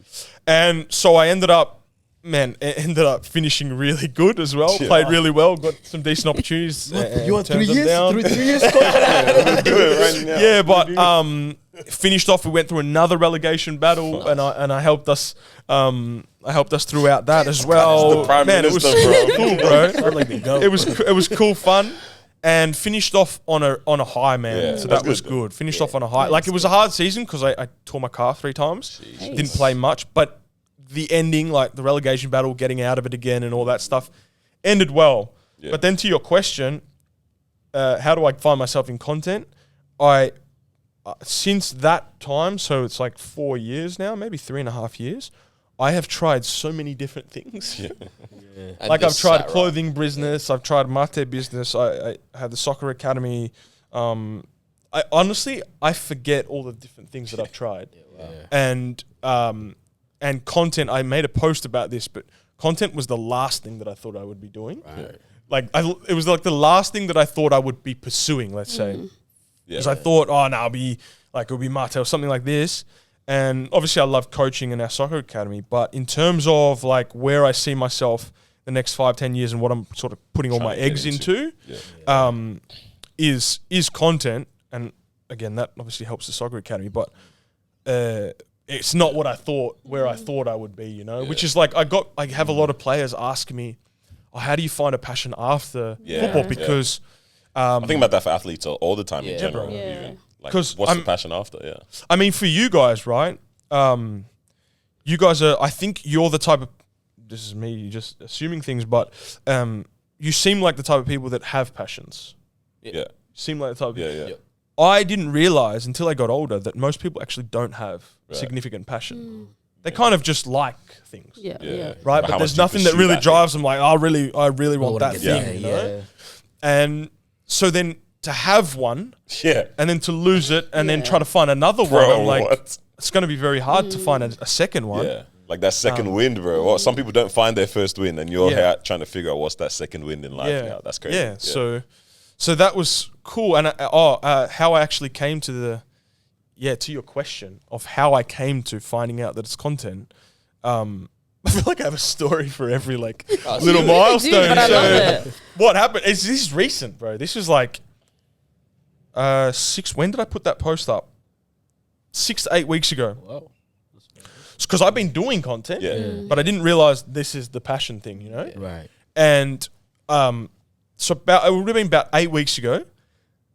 I'm running 100 miles an hour in every which direction. I've got like academy, boom, boom, doing this, meeting here, content here, but like doing a million things, still trying to like do other businesses, like just crazy. And I had my girlfriend's friend came from Germany. She's a psychologist. And she said, I've been observing you. I want to do a session for you. Yeah. You know? I was like, all right, mad. Yeah, let's do a session. And my girl was like, trust me, it'll be helpful for you. Anyway, so she asked. Girl's always going to be the one that's trying to better you in that. Something wrong with you, man. Fix him. Yeah. Because she kept saying, like, she's like, you wake up in the morning, you're working, you go to sleep at night, you're working, like, just take a rest. Like, why do you feel like you need to work 24/7 and work all these different things at the same time? So she's like, trust me, it will help you. Anyway, so I have this session with this psychologist. I won't go into the intricacies of what she actually did, but the general the general thing that happened was she said to me, what I've noticed is that you are doing a million different things. Where do you think that comes from? Why do you think you always feel like you need to work? Thought about it. She's like, I don't know. She goes, what happened in your childhood that made you think that is the way that you need to behave? Had to walk to school every day. And I thought about it. I'm like, well, maybe because my dad, and look, I don't necessarily believe this rhetoric of like psychology where everything comes from your childhood, but There's a lot of things, but yeah, I'm sure there's a lot. And I was like, well, my dad was like, if I was ever relaxing, and actually I've seen a Latino guy on TikTok make a joke about this. Oh, you're president of the United States, huh? You're relaxing middle of the day, you know? And I think there's some truth to that. Obviously, the reason that video went viral is because a lot of people resonate with that, you know? Yeah. And yeah, bro, like if I sat on the couch, I'd hear him. It might be like a cup and a plate in the sink, and I hear him like smashing the cupboards, like putting the dishes away, just so I know that like I've left a cup in, you know, and I shouldn't be sitting down. Yeah, you have no reason to not be active. yeah. And then and like if I slept in, he'd come and mow the lawn next to my window and stuff like that. He was very much, you should be showing me that you're working always. And so I realized that. So there's two parts of this. You should be showing me that you're working always, right? But then I wasn't at this point in time when I'm doing all this work, I'm not really earning much money, right? So I'm like, it kind of doesn't make sense. I'm making all this, I'm doing all this work, but I'm not really making that much money. Yeah. Definitely doesn't correlate with how much work I'm doing. And I look across the room at some people that work half the amount of time as me and make 7 times the amount of money. Like that doesn't make sense, right? So obviously there's something psychological that's going on that's creating this reality for me. And then I look at it and I'm like, okay, the other side of this is that I've also been taught since I was a kid that money's bad. To chase money, to make money is bad. Work is good, money is bad. And I've So now you're this. literally working and not making money. Yeah. Exactly, bro. It's I'm like doing good. I'm doing good. Like it's evil. Money's evil. To like want money, to make a lot of money is evil. And to work, be active is good. That you're a good person, you know? so now it's all like counterintuitive. Yeah, it doesn't make any sense, bro. Work so hard to not try to make What are you doing? Babe, come to bed. No, Bro, I have to make 0. we're up, babe. I need to bring it down. And so I realized to some extent, and this goes back to the thing of like dipping the toes in, right? Not head first, right? I feel like if you're doing 10 things, you're doing nothing. Because you're not committing to one thing, right? Yeah. And that creates this little conflict of, you're going to work till you die with all these 10 things, but you're not going to make much money because you didn't go deep on any of them, you know? And Even impact, even if it wasn't money, it's like the impact even in that. Like what dent did you Very make in that surface space? level. exactly. Exactly. Scratching it, So I realized that I'm actually making myself busy and doing all these different things because I just want to be busy. And so in that session, I kind of realized in the video I made, I talked about this. It's like it's like it's too close to your face so you can't see it type of situation. It's all you see, so there's, I'm doing content every day. Yeah. I'm enjoying doing it every day. Yeah. So I can't see that that's the thing. That's the right there. But then I'm like, because I kept trying to find what's the thing, what's my new passion, what's the thing, it must be out there. And then I realized, hold on, I'm doing it already. And that's content. So that's when I kind of made the decision, all right, I'm going to go like super deep on this head first. And so that was like a 4-year cycle to get to that point of like, one moment. Oh, it's that. I like the way you make content as well, man. I think It's very relatable. very relatable Personal. stuff, and you get very personal, like in the way you put things out. And again, you were talking about, whether it's business, mindset, football, basketball, make content out of it. And I see you do that because I remember there was one that I really enjoyed, which is when you were reading about Jesus and he's the prophet, like the content you made around like a prophet is not accepted in their own town. And then what you were taking from that is like the mindset and understanding of like not everyone's gonna understand what you're doing. I'm like, this is sick. Like this guy Thanks, that is a lot of people know him for the football aspect of stuff or whatever it might be. But you're like, hey man, have this. Here's another facet of my life. Here's another facet of my life. Just Have that as well. I was like, this is dope in the exploration of things like that as well, and even just in general of content. You were even like doing some things around like people, don't be shy, like just do it. Like some people aren't gonna get it. Just do it. If you enjoy it, do it. Do you know unshy Rashes? We go to A-league game a couple of weeks ago. Jerome and I get some food. Also, Jerome and I, once there's food, we get it. Rash is just on his best behavior all the time with food. And we go, far out, it's $21 for fish and chips or $22. And Rash goes, I wonder why. And he just goes to the canteen and goes, why is it $22? But the thing is, he gets an answer. It's better quality than Amy Park. And it was. Right? And I was like, oh, like I like that. Like you just ask, you just whatever it is, like you just go at it. It's genuine. I saw that. I was like, oh, it's something to apply to my life. Just like, be like this. Can we talk about Kanye on here? Yeah. What are you trying to say? The reason I bring that up, there's a statement that I try to keep in my head for situations, like all situations, which is I feel like I might know what you're and it's not the song. No. Exactly. Yeah. Oh, by the way, I just need to the people, man. I failed to come to church this morning. I was supposed to come. It's so I need to Then come, I man. walk in looking out for you. Yeah. Let me clock him. Hey, Should've so come, did bro. most of the regulars. It's all good. It's Kanye. It's through his documentary, and he's like asking Jay-Z to rap for ages. And Jay-Z's just like, no. He's like palming him off. Nah, just do your beats. Yeah. And then there's a scene where he lets him rap. And he goes in the booth and he raps. Oh, no, he's not in the booth. He's in the studio. They're sitting around. I don't know if you've seen this video. Yeah. He raps for him. And Jay-Z's like, wow. It's like, you can see him like, oh, actually this guy's into good. That's good, yeah. Yeah. And he goes, closed mouths don't get fed. He says that line. And I was like, bruh, that's so cool, man. Closed mouths don't get fed, man. Like the worst case scenario, you get like a no or you get someone to tell you piss off or something. But like you want an answer, case, bro. Yeah. In the best case, you get what you want. You get what you want. You get an answer. You get something. You know. Yeah. All right. So now we're at suited and booted. Yes. All right. Now I think gracious. we say this and like I try to give you guys your props as much as I can. Like it's obviously interesting given that we work together so much and everything, but it's like genuinely I don't think I've seen anybody without a corporate backing do so well in the content space in Australia. wow. Thanks, bro. Independently and everything. And it's like genuinely. and my reference for that is not views, like number of views or likes or whatever. It's motion, bro. It's motion, right? Like just seeing the way people interact with you guys and how much they buy into The engagement is crazy. anything that you guys like put out there, which is like not that you guys just putting out anything. It's just like any quality thing that you put out, people go, we like this, we want this, whatever.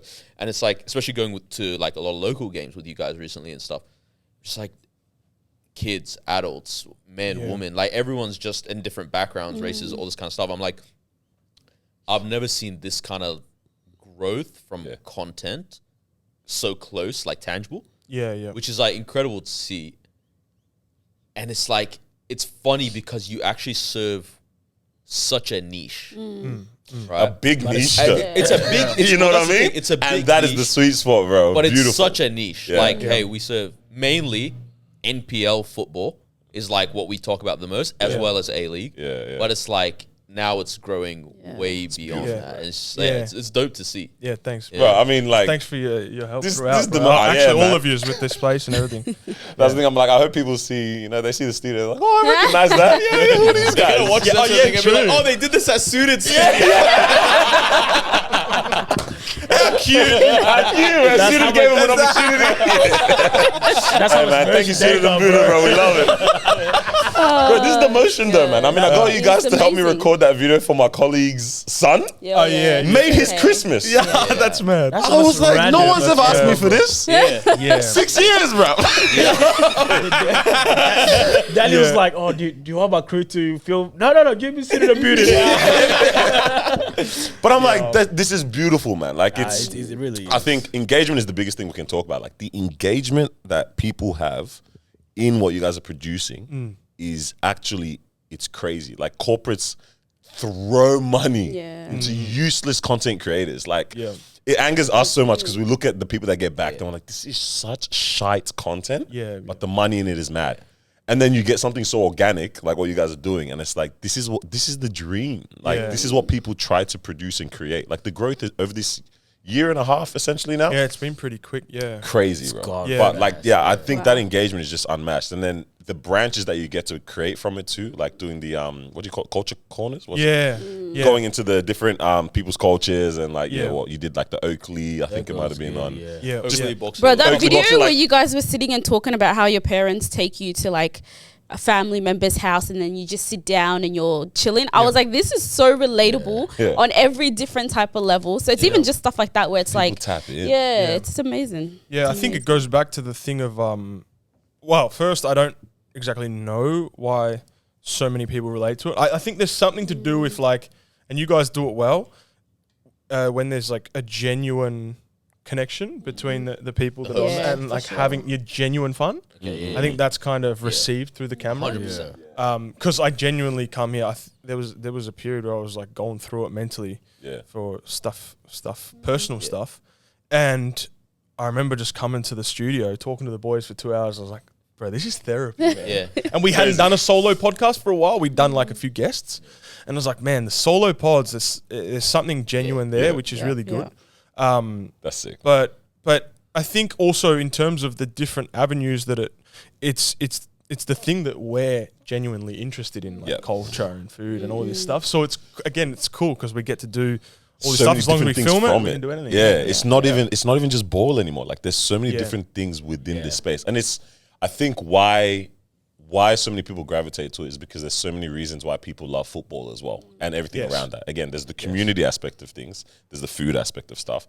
You guys had the kit man on, like that's a business creative aspect. Like, there's so many elements that people can actually draw something from this one singular thing. There's a lot of intrigue. the global as language, well. bro. Yeah. I remember when you had the cop on as well. Yeah. I tuned in as soon as you guys dropped it because I was like, I'm just intrigued to know, like, from a cop's perspective or ex-cop, like, what do they see? What do they feel? How do the crowds feel about that? So it was it's those type of episodes where it's like, even if you're not a footy fan, it's like you're just intrigued to I've the never content. heard someone call soccer, football, footy. Sorry. Yeah, let's try overtake it, man.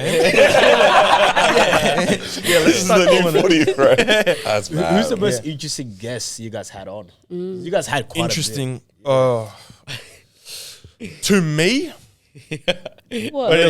To me, it's Ian Greener, but it's like a running joke among Suited and Booted fans. Like, don't do that again. Oh. no way, bro. I don't know what. I don't know why. Basically, he's this guy that explains like why he's got a whole program about like reducing the amount of headers that are done in training. Oh, and yeah, stuff. the CT. Now, I remember that. genuinely, scientifically, it was so interesting. Yes. To listen to. It was the most important podcast. People didn't want People's it. lives. He's saving people's lives. I remember and this. these guys are like, nah, boring. We got a message. We got a message on our age. So we have amateur agents, right? Jerome reads it out, and he had this amateur agent the next week say, "Bro, never get someone on like that again. The Malacca almost made me crash my car. He was so boring." Oh, no. It's like, what the hell? Yeah, but the thing that I can't say Ian Greener because I had seen a presentation Yeah, before, fair, so I had all the interesting. everything, I already yeah. knew it. Oh, that's so funny, Man, I think in terms of interesting, probably Adam Peacock. who's like a football or like sports presenter. Yeah, You know, yeah. Adam Peacock is. His knowledge of the history of football that's also was very deep, Especially like contextually here. As Yes, well. Yeah. yes. He kind of had.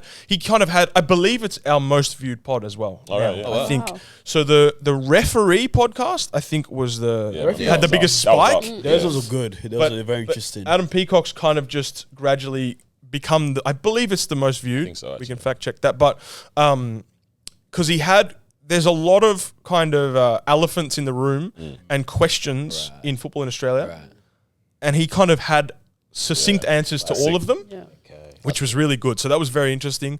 In terms of interesting to the public, yeah, I think going back to your point, we were very, very strategic with, we don't want to just get current players on because Yeah. they're very boring. Yeah. And as I would have been when I was playing, because you can't say anything, you don't want to Can't get say You don't want to Right, create yeah. tension in your team, in the Yeah. league. Yeah. Yeah, it's very boring to do that. So we were like, we want to kind of get people with different stories and different information that people haven't heard before. So hence, the policeman. But then I think the referee, Alex King, Yeah. that episode was quite interesting. Very It was quite interesting. to see football from different perspective. Yeah, I yes, like that bro. pick, yeah. Yes. The Yes. one thing. But it's just exciting, man. Like, Yeah. I think for us, the things that we find the most fun about even the pod is when we get to touch road with this. Like, we do this thing here. Yep. Like, we meet people, we have exciting and interesting conversations, but then we go on touch road as well. So, like, we'll do our live show. We hosted a talent show one year. Like, it was just fun being there. And producing it, putting that together, hosting that, whatever. We recently did the Eljana trip that we Yeah, went saw to. that, Like, yeah. it's... And then I see that you guys are in that, doing that as well, like going for the Sydney trips or visiting the academies. I think it was the city, Melbourne City one. Oh, yeah. Melbourne City one recently. And is it Austin? Is that his name? I forgot his name. Lawrence Wong, Lawrence, yeah, the Lawrence, kid singing and stuff. funny kid, bro. Funny kid. And I was just watching that content, like, Yeah. this is sick. Like, this is just on the like touching grass with the community Yeah. that is tapping into this and bringing another element from it. I watched that kid. Austin Wong is an actual comedian, another guy. Yeah. This is Lawrence Wong guy. He's next up. Yeah. If football doesn't work out, this guy has got a stand-up comedy personality. career, bro. Yeah. I did He was hear just- Melbourne City say something like, anything they put him on flies. Oh, wow. Bro, he's just Yeah. naturally funny, You know bro. what? They say there's a couple people in the world that have that kind of aura about them. That is like just anything they say, people listen. Anything they do, people tap into. It's Crazy. What do you clearly think what it it is? I don't know. If there's a common denominator between all those people that are charismatic like that Autism. or electric. No, I'm playing. well, I think it it could is. be. It's a little bit element of just not caring. Like, Yeah. just being unapologetically you. I think that's what it is. Confident and carefree. Yes, Like that but without mixture. being rude. Like, because I think some people take it to the lens of like, okay, well, let's I'll go do Kanye. anything I want. You know, like Yeah. you take it to the lens of now you just. Yeah. I'll be me, and it's at the expense of other people. But it's like Yes. I'm Yes, being true. me just Yes. because that's all I have to bring to the table. And then you just, I don't know. There's something about Yeah. drawing to. I think we have a bit of what's that thing called when you drink and you lose your what? Inhibition. We have a little bit of Say inhibition. liquid courage. Yeah, we have a little bit of inhibition that we place on ourselves sometimes to fully give that out. But Yeah. I think, stepping into the content space, like you start to just You have to, release and you yeah. have to kind of You have let to. go of a little because bit. it's like it's correlated, right? Like, what you just said, it's correlated with your success, how authentic you're able to be. Yes. And so that really it's hard. It's crazy, man. I made a video the other day, and I was talking in it, and then I ended up crying In the vid, in the video. yeah, And I didn't post it yeah. because So I don't- vulnerable. I don't know. I don't know if it was. I was trying to work out, why do I feel uncomfortable about this? Is this because I'm crying, or is it because, like, does it make me feel like I'm being performative and manufacturing? Even though Like, you're Yeah. not. even though I'm not, like, I didn't know, but there was this weird dynamic Yeah. where I was kind of thinking about, Hey, drop the are you content. serious? Again, are you serious about making content and being a content creator or not? Like, Yeah. you should put that video out, but I didn't. Drop the content, man. I am. I'll give it a like. I In the will. I archives. will. It's a bit early in my YouTube video. I've got like 11 videos out. And I'm crying. Yeah, man. It's just 1,200 people in Melbourne that know you had a sook. work up I'll to be it. soon for that one, bro. But it's an art form, man. It's an Yeah, art nah, form to be definitely, able to bro. be that authentic. So, Yeah. oh, man, it's attractive. Dog, I'm tuning in thinking about how to attack my man. I don't play ball. But I'm watching footballers. This is the top 2 teams. I'm there locked in. The ball run across your body. I'm gonna play. Yo, start to incorporate the fake a bit. Yes, okay. Taking notes. I haven't laced up in 4 or 5 years, bro. I love it. But yeah, in terms of like doing different types of content, I think this is where ADHD rewards you in content, right? Because the fact that I get bored so quickly is good because most of the audience is like that. So then we have to keep. You're also able doing to things. constantly internally critique. Will this tap into what they want? Yeah. You know, because like if I'm bored now, then they're going to be bored. Yeah. So there's no point doing this. 'Cause it's boring. Which might be a thing. I mean, this is now, I don't know if we're just now critiquing our pod, yeah? I think maybe that evolving aspect is what is the thing. Like, critiquing to evolve, but evolving also out of the excitement and chasing the new thing that can be incorporated. Because I feel like you guys have very quickly evolved in many different things. Yeah. Like, it's not even like a pivot. It's an incorporation. Like, let's just do it. Yeah. From skits to the culture corner to going and doing the on grounds kind of content and whatnot. It's like I think there's constantly dynamic things that are being incorporated and added. And I think we're doing that a lot even earlier. Like if we were talking about cooking show and Well, so I think what this is where it's like I was gonna say it helps that you guys are quite freed up in terms of Unemployed. responsibility. Yeah, that's the. I was trying to think of a nice way to say it. He's trying to say it nicely. It's nice that all of you are waiting on quarters for magazine shit. But when we were at that stage as well, it's like we were able to go, hey, let's just go to Sydney. Oh, let's rent an Airbnb and do a cooking show. Let's do all this kind of stuff. And it really helps the content because, to be fair, that's probably the period of time where we were getting the most growth and traction. 100%. All that kind of the numbers reflect. Man, them get comfortable, bro. Yeah. Hey, man, I'm quitting my job, man. Yeah. Thanks, Rash. Yeah. I'm going to put a reel up. Me and my 3 friends drove. Quit our jobs. That's it, man. Good content. But bro, you think about it like this, right? You think about who are the current biggest creators in the world. Kai, Drewski. Yeah. Mr. Beast, maybe. Yes. You think about them, right? They have that crown. They're top. Yeah. They're like Mr. Beast. I think I saw his subscriber counts like hundreds of millions on YouTube. Nearly 200 million. It's Or high. What the hell? it's a right? nation. Yeah, That's right. Nigeria, bro. I heard some of Kai's numbers that he's like when they were doing the stream with Kevin Hart and Drewski, they had 750,000 people locked in for 10 hours. Wow. He's got Wild. 12 million on Emma Chamberlain's 12 million on YouTube. All this, right? Bro. But then you think about it, you're like, what are they doing, bro? They're not just doing one thing. You look at Kai started streaming university. He could have just kept doing his bedroom. Yeah. And it would have kept going, but At that at pace, some point, the audience is probably going to start to get bored. That's true. But that's why it's like, I think going back to the attention span thing, a TikTok, you need it's hard to keep people's attention for a minute. You know, you get the hook right, get the body right, get the call to action right, all this stuff. Bro, I just ran a workshop on this exact thing last week, bro, telling them the same stuff. All this stuff, right? So you've got that in a 60-second video. Yeah. Then you've got that in a podcast, right? How do you, what are you going to put at the end to make them stay for the whole podcast? And in a vlog, how are you going to set it up? How are you going to catch their attention? All that stuff, right?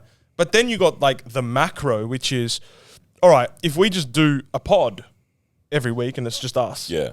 Like that might keep people's attention for a few weeks, but eventually they're going to be like, it's not going to grow. Yeah. So you know, or maybe it would even drop off. Yeah. But if we're constantly like adding more Dynamic. that they're looking forward to, they're going to go to the World Cup now they're going to do this. Yeah. It's like maybe they're more invested. Yeah. Maybe, I don't freaking know. No, you guys have been really good at creating a storyline. Just talking wrong. Yeah, by the way, I've got 600 subscribers on YouTube.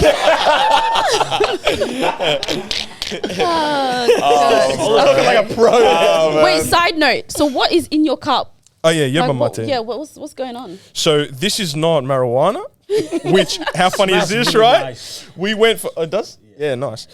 We went for Thai food the other day, me and my girlfriend, and I was pouring this on the ground somewhere because I needed to refill the leaves. And I heard, and she heard someone say, "It's marijuana." Yeah, I could smell it. I could smell it. Oh wow. But no. So it's Yerba Mate. It's like essentially the green tea of South America. Okay. Yeah. So it's like Okay. it's got. So this is caffeine. one of your business ventures.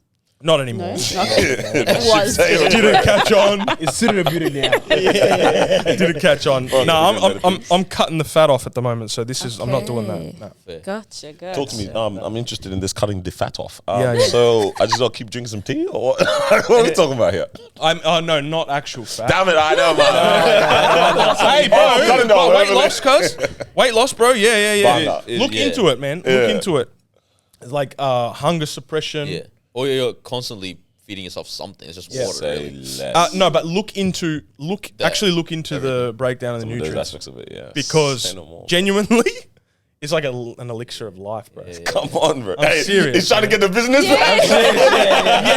This is subtle marketing. No, I'm not doing that. I'm not doing that I'm not anymore. doing it anymore. The website's This going out vlog tonight. is brought to you by. That might be the play. Yeah. So where can one buy one of these? In Australia, I'll tell you where. South America, everywhere. Yeah, tell us, go. All the Arab stores. Yes, true. So I was talking to my word. parents, and I was like, all my friends that grew up South America, or they spent time there, they all drink this thing, mate, whatever, and I'm like showing them a photo of it, and my dad goes, oh, it's called blah blah. He's like, in Syria they drink it heaps. Yeah. So I was, it's like this is a global thing. a And so bang, bro. every time you go into the Labo stores or whatever, they have all it just there. sell mate. Yep. Okay. Oasis Bakery has it. There you go. There's a place across the road from McDonald's in St Kilda that's a Syrian. It's like a. Your co-host. It's like a convenience store, but run by a Syrian guy. Yeah. And yeah, so that's where you can get it from. The cups, same probably shops. Yeah. But in terms of why I drink it, it gives. So I started drinking it because coffee makes me anxious. Okay. And so different yeah, then. so I had to stop Substitute, taking that. And yeah. then a Argentinian girl said to me, because I explained that to her, she said, "Oh, why don't you try yerba mate?" And by the way, this was 2 years ago, so I lived in Argentina without drinking it. Oh, wow. I Yeah, drank man. it No there. one introduced you to it. Yeah. So strange, bro. And then I got back to Australia and started drinking it. This guy and not trying being to able start to a find business, it. bro. I They can't know. find it, bro. Yeah, Crazy, bro. so, but she said that. She said, yeah, if it makes you anxious coffee, then why don't you try yerba mate? So I started trying it, and it gives you all the energy that coffee gives you with no anxiety, and it makes you lose weight. I'm gonna get so hot, bro. Do you know But yeah, I'm not selling it anymore. do you know my thing about like hating warm drinks? No? I've never had tea or coffee. He thinks they're not functional. Never. I've had a sip here on, and bro. like I've had one sip of coffee and maybe 2 sips of tea. Why? I don't like hot drinks. I love the way they smell, right? But so for me, a drink should be refreshing, This guy's so stupid. right? And if I can't scull it, it's not refreshing.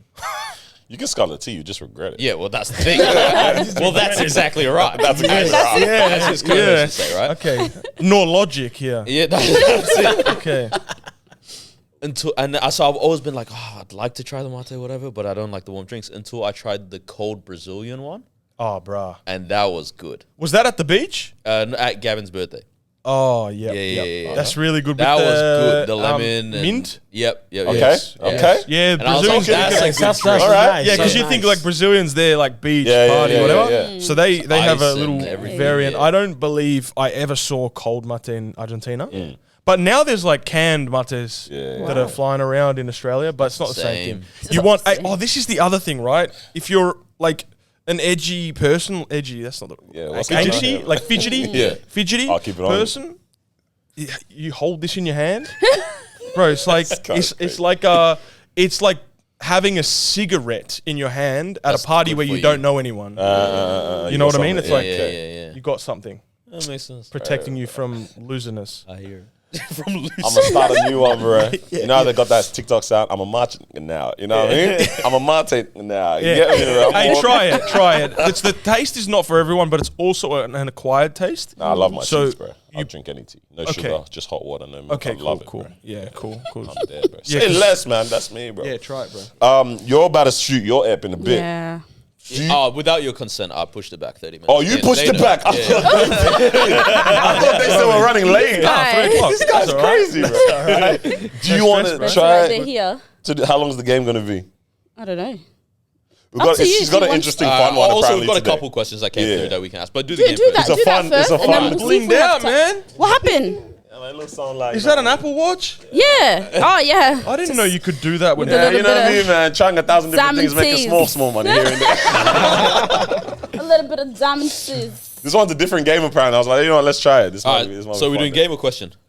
Oh, you're doing question. Do the Shoot questions it together. first, I Alright, think. okay, Yeah, yeah. just in case we don't have. True, All true. right. First thing, someone sent it. This is not a real question. Someone said it was your because we said ask an ex-pro some questions. Someone goes, it was your ACL, wasn't it? Yeah, bruh, So it's the that's story. so funny, man. That's like such a meme now, Yeah. and people still say it seriously. Yeah, for real. And no one's ever done the ACL. Maybe because the old people are not on TikTok, so they don't see that it's a meme yet. Damn. That's facts. This is probably the one that was the most interesting to me, given like your story and everything. Is someone said, "Would you be a pro bowler if you could choose again?" Like, if you could redo this whole thing, such a hypothetical. And I know you hate hypotheticals, but it's like, would you go down the line of footballer again? Yeah, I wouldn't. Man, it's so cliche to say, but honestly, I like my life right now, so I wouldn't change it. Yeah, Yeah, that's so cliche. I hate saying cliche stuff, but it's true yeah, because, bro, like every person that I'm close with in my life, except for my family, is pretty much through football. yeah, Every good memory that I have is pretty much something related to football. Most every bit of money that I have in my life is from football. Every opportunity that I've still had up till this point is probably related to football. Yeah. it's mental. It's everything's somehow related to football, so it's very hard to be like, I wouldn't do it. Yeah, And I enjoyed it, bro. I enjoyed it. You know what I realized once I got, and again, this is a cliche thing, but once I got to where I kind of wanted to get to, it was the struggle that I enjoyed. And I loved the process of learning football. Yeah. You're like, how do I become better? And how do I do extras so that I can do this next week? And how do I play better when I've played bad last week? And that struggle I loved. Which is why I try to create as much struggle in my life as possible. So you're Struggle telling me now. if you could see, are you at what team do you follow? Like, who's the team that you enjoy? Chelsea, Liverpool, Say Melbourne Victory. Melbourne no, like, you know. Oh, you would- yeah, you mean yeah, yeah. Wait, you mean a real club? Sorry. Is that what you say? Holy shit! Hey, that's not me saying that. That's her. by the way. It's me. I'll take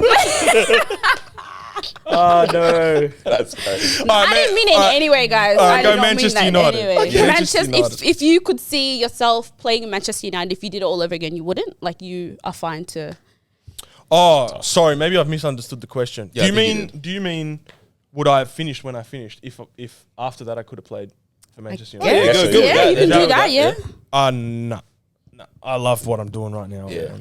love that. I I would love that. prefer to sit on this Yeah. couch I love that. and laugh at Gavin than play for Manchester Pineapple. United right now. yeah. I think the thing is, I it's love because that. if there's you're here because of decisions and choices you made, Yeah. as opposed to even like it would be different if life happened to you. Do you know what I mean? Yeah. So like, you got injuries, right? But like a career finishing injury that on the journey At to your- trying to get to yeah. the thing, Yeah. you never, Yes. you know what I mean? It's Yes. unknown. It's very different to I made a decision and a choice. You Yes. know And what like I'm you saying? said, you finished on a high as Yeah. well. So Yeah, I that's think Like, that the job was done. you know? I observe with players that are taken out more by injuries, and we make the joke about ACL, but it does happen. Yeah. That's much more difficult to deal with. I think immediately when it happens, it's more difficult to make the decision because it's kind of like, breaking up with someone. If you make that decision, that's harder to do in the moment, Yeah. but like being broken up with long term is maybe more damaging. Yeah. You know. yeah. Yeah. I hear that, yeah, Because for like, sure. I didn't want it to end. Oh Yeah. man, that's got psychology content coming up soon, bro. Come on, Makes now. sense. Real. What is the best and worst game you ever played? Like, what's the best game you ever played? You're like, yeah, I killed it on this day. And what's the one where you were like, I am the stinkiest footballer that's ever gone out on a field? Yeah. Start with best or Yeah, worst? go start with the best one. Start with best. All right. My best game was probably first game of the season, my second season at Incheon, oh my God, I forget his name now. That's really rude. He's like one of the biggest legends of Korean football ever. Man. So much so, the reason that's relevant is I was told to mark him for the whole game. If he goes to the toilet, I go to the toilet with him. Like that, right? Which you do not do in football. Like that doesn't happen. I don't know if you man marking is it's not a thing. And I played really, really well that game and kind of nullified him. From that was where I got the opportunities, like the subpar European countries. Hungry calling your name. Hey, and I didn't call Hungry subpar. Come on. I know. What's the worst game you ever played where you were like, I'm gonna end it? Oh yeah, the worst game. Sorry. Yeah, I tried to avoid that part. The worst game. It was a string of games. It was a string of bad games. It's worse, bro. It's worse. But basically, I think it was against Adelaide United. It's worse than it's in Australia because you can understand everything that's being said about you. Yeah, exactly. I'm Bro. dog. Yes, that's true, bro. Yeah, like in Korea, you're like, oh, Rash is shit, Rash is shit. Yeah. You're like, sounds the same as Rash Yeah. is good to me. So different alphabet, bro. Yeah. Like I can't even read what they're writing Exactly. on my social media. Deadass. It was at Amy Park against Adelaide United. I came off the bench. I believe we were winning 1-0 or drawing. We were winning Old mate's just or popped drawing. one in his own there. I can't exactly. Opposite job. But basically, I Get back came in on winger for like breaker. 10 minutes, bro, Oh, or man. 5 minutes, and our team's like been hustling and doing well and grinding out a result. I come on, ball comes to me, I like go to chest it, I lose the ball. They go up the other end and score straight away, like literally straight away once I've come on, and that was terrible, bro. Coach is like, yeah, that's enough. That was, but Get the off. worst part about Bro. that was You know how bad that was a string of it. Was like that had happened a week before, and kind of we were saved because we scored again after, so it was all good. And then it happened again. So now Rash is working against the Terrible, man. Literally. Just real quick, whilst on this topic, like what makes a player have a bad game? Like, is it they didn't prepare properly? Like for you personally, Okay. what was that? You know, this is going to shock you, right? The hardest thing about, I think, football is quite a unique sport because you can't rely on your physicality that much. It's kind of like golf, right? Mm-hmm. It's kind of like golf. So much of it is mental, and so much of it is technique, where you don't know why you play bad, and that's the worst thing ever. You can do everything right, and you feel terrible when you get there, and you play terrible. Yeah. You can do everything wrong, and then you can get to the game and play amazing. That's why it's so hard because. And I think something that fans don't understand, and we've talked about this on our pod of like, when they go, oh, why is he out having dinner as night before a game, or why is he having a beer like after the game? It's like, because you don't understand the nuances of how a mentality needs to kind of be balanced to be able to perform well every day. Yeah. And it's not as simple as just do everything right, because doing everything right is maybe too obsessive, where you're starting to overthink and then you stress yourself out and you can't control the ball. So that's, for me, I think later in my career, the irony of this is I learned that I think I was being too professional a lot of the time. When I would play badly, it was when I was too obsessed with doing everything right. And then when I got to career, it was like, oh no, like the best way for me to prepare for a game is to go for dinner with mates, have a laugh, not think about the game, relax myself. relax until I get to the ground breathe, and then bro. start to think, Yeah. all right, now I got to switch on. Yeah. Whereas if I'm like in my bed trying to do meditation, breath work, Wim Hof, like in my bed, Trying to like, imagine the it's like, ball coming bro, to you. yeah, just all that stuff. Bro, I'm in my yeah, bro. Man on. I'm in my ice bath, bro. You know what I mean? That's too much.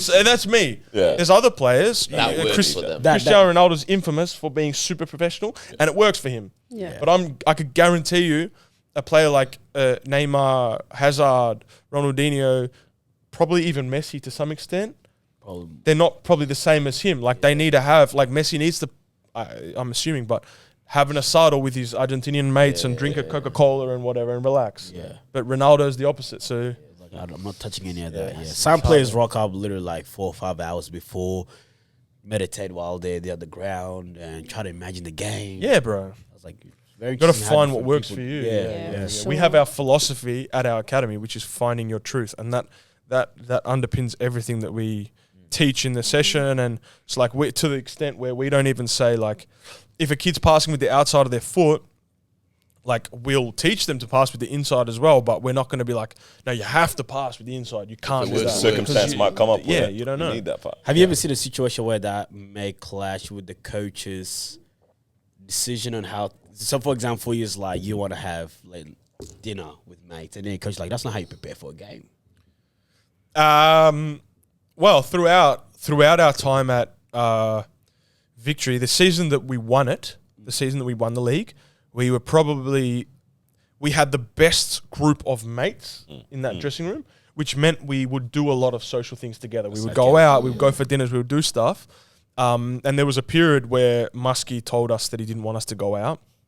And yeah, some of us still went out. There's life, bro.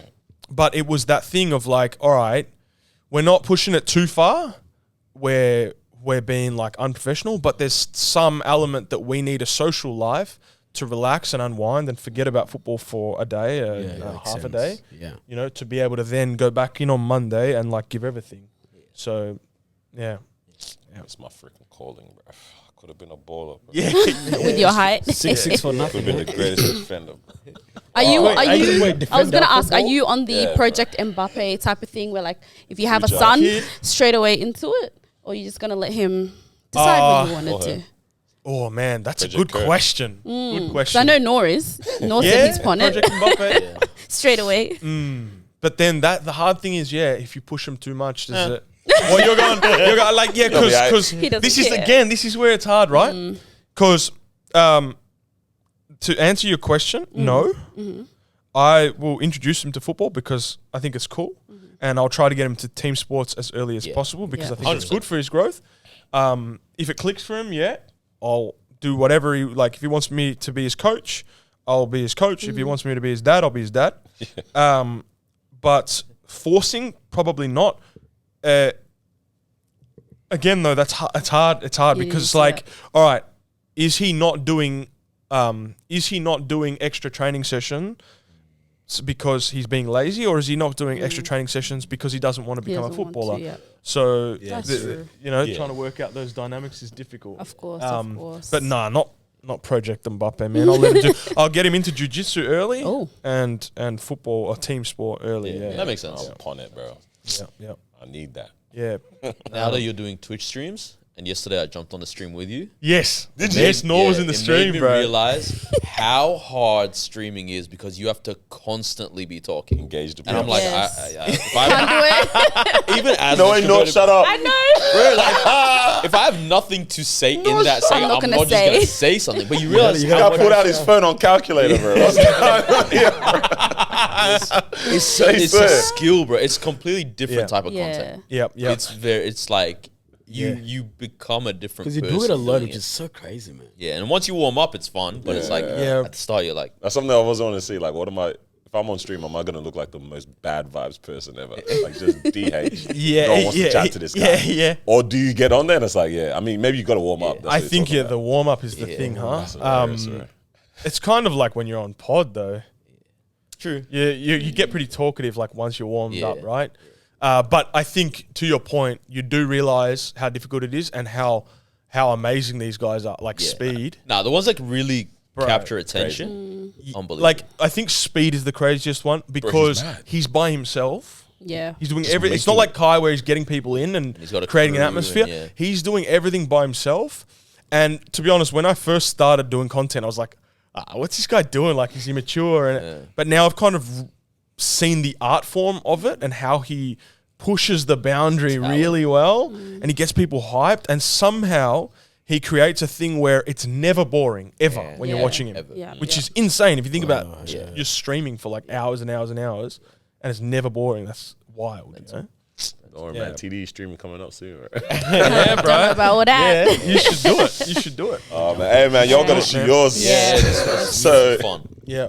Thank you for your time, man. Nah, Thanks for Thank having me, you. guys. It's been, Thank you. it's see been you at fun. church, bro. It's been fun, See you man. when you wake up for church, bro. See you there. Yeah, bro. I messaged, for the people, man. I messaged Noor at 2:30 last night saying, bro, I'm still awake. I can't make church. I can't make church Forget tomorrow. all that, bro. That's all good, man. Hey, thank you for joining us. You guys can follow Rash, Suited and Booted, and Booted About, and Come on, every whatever team, bro. else you're Great. doing on all I of got, it. I got a message yesterday saying, bro, I'm running out of things to be able to sign up to here. It's like, how am I supposed to sign up to all these different things? There's more, man. Wow. Don't Yeah. worry, the Million Mate's coming back. Million avenues. But yeah, you can follow Rash, you can follow us. Make sure you like, comment, subscribe, share it around. Spotify rating, and we'll catch you guys next week. Peace out. Peace. Bye.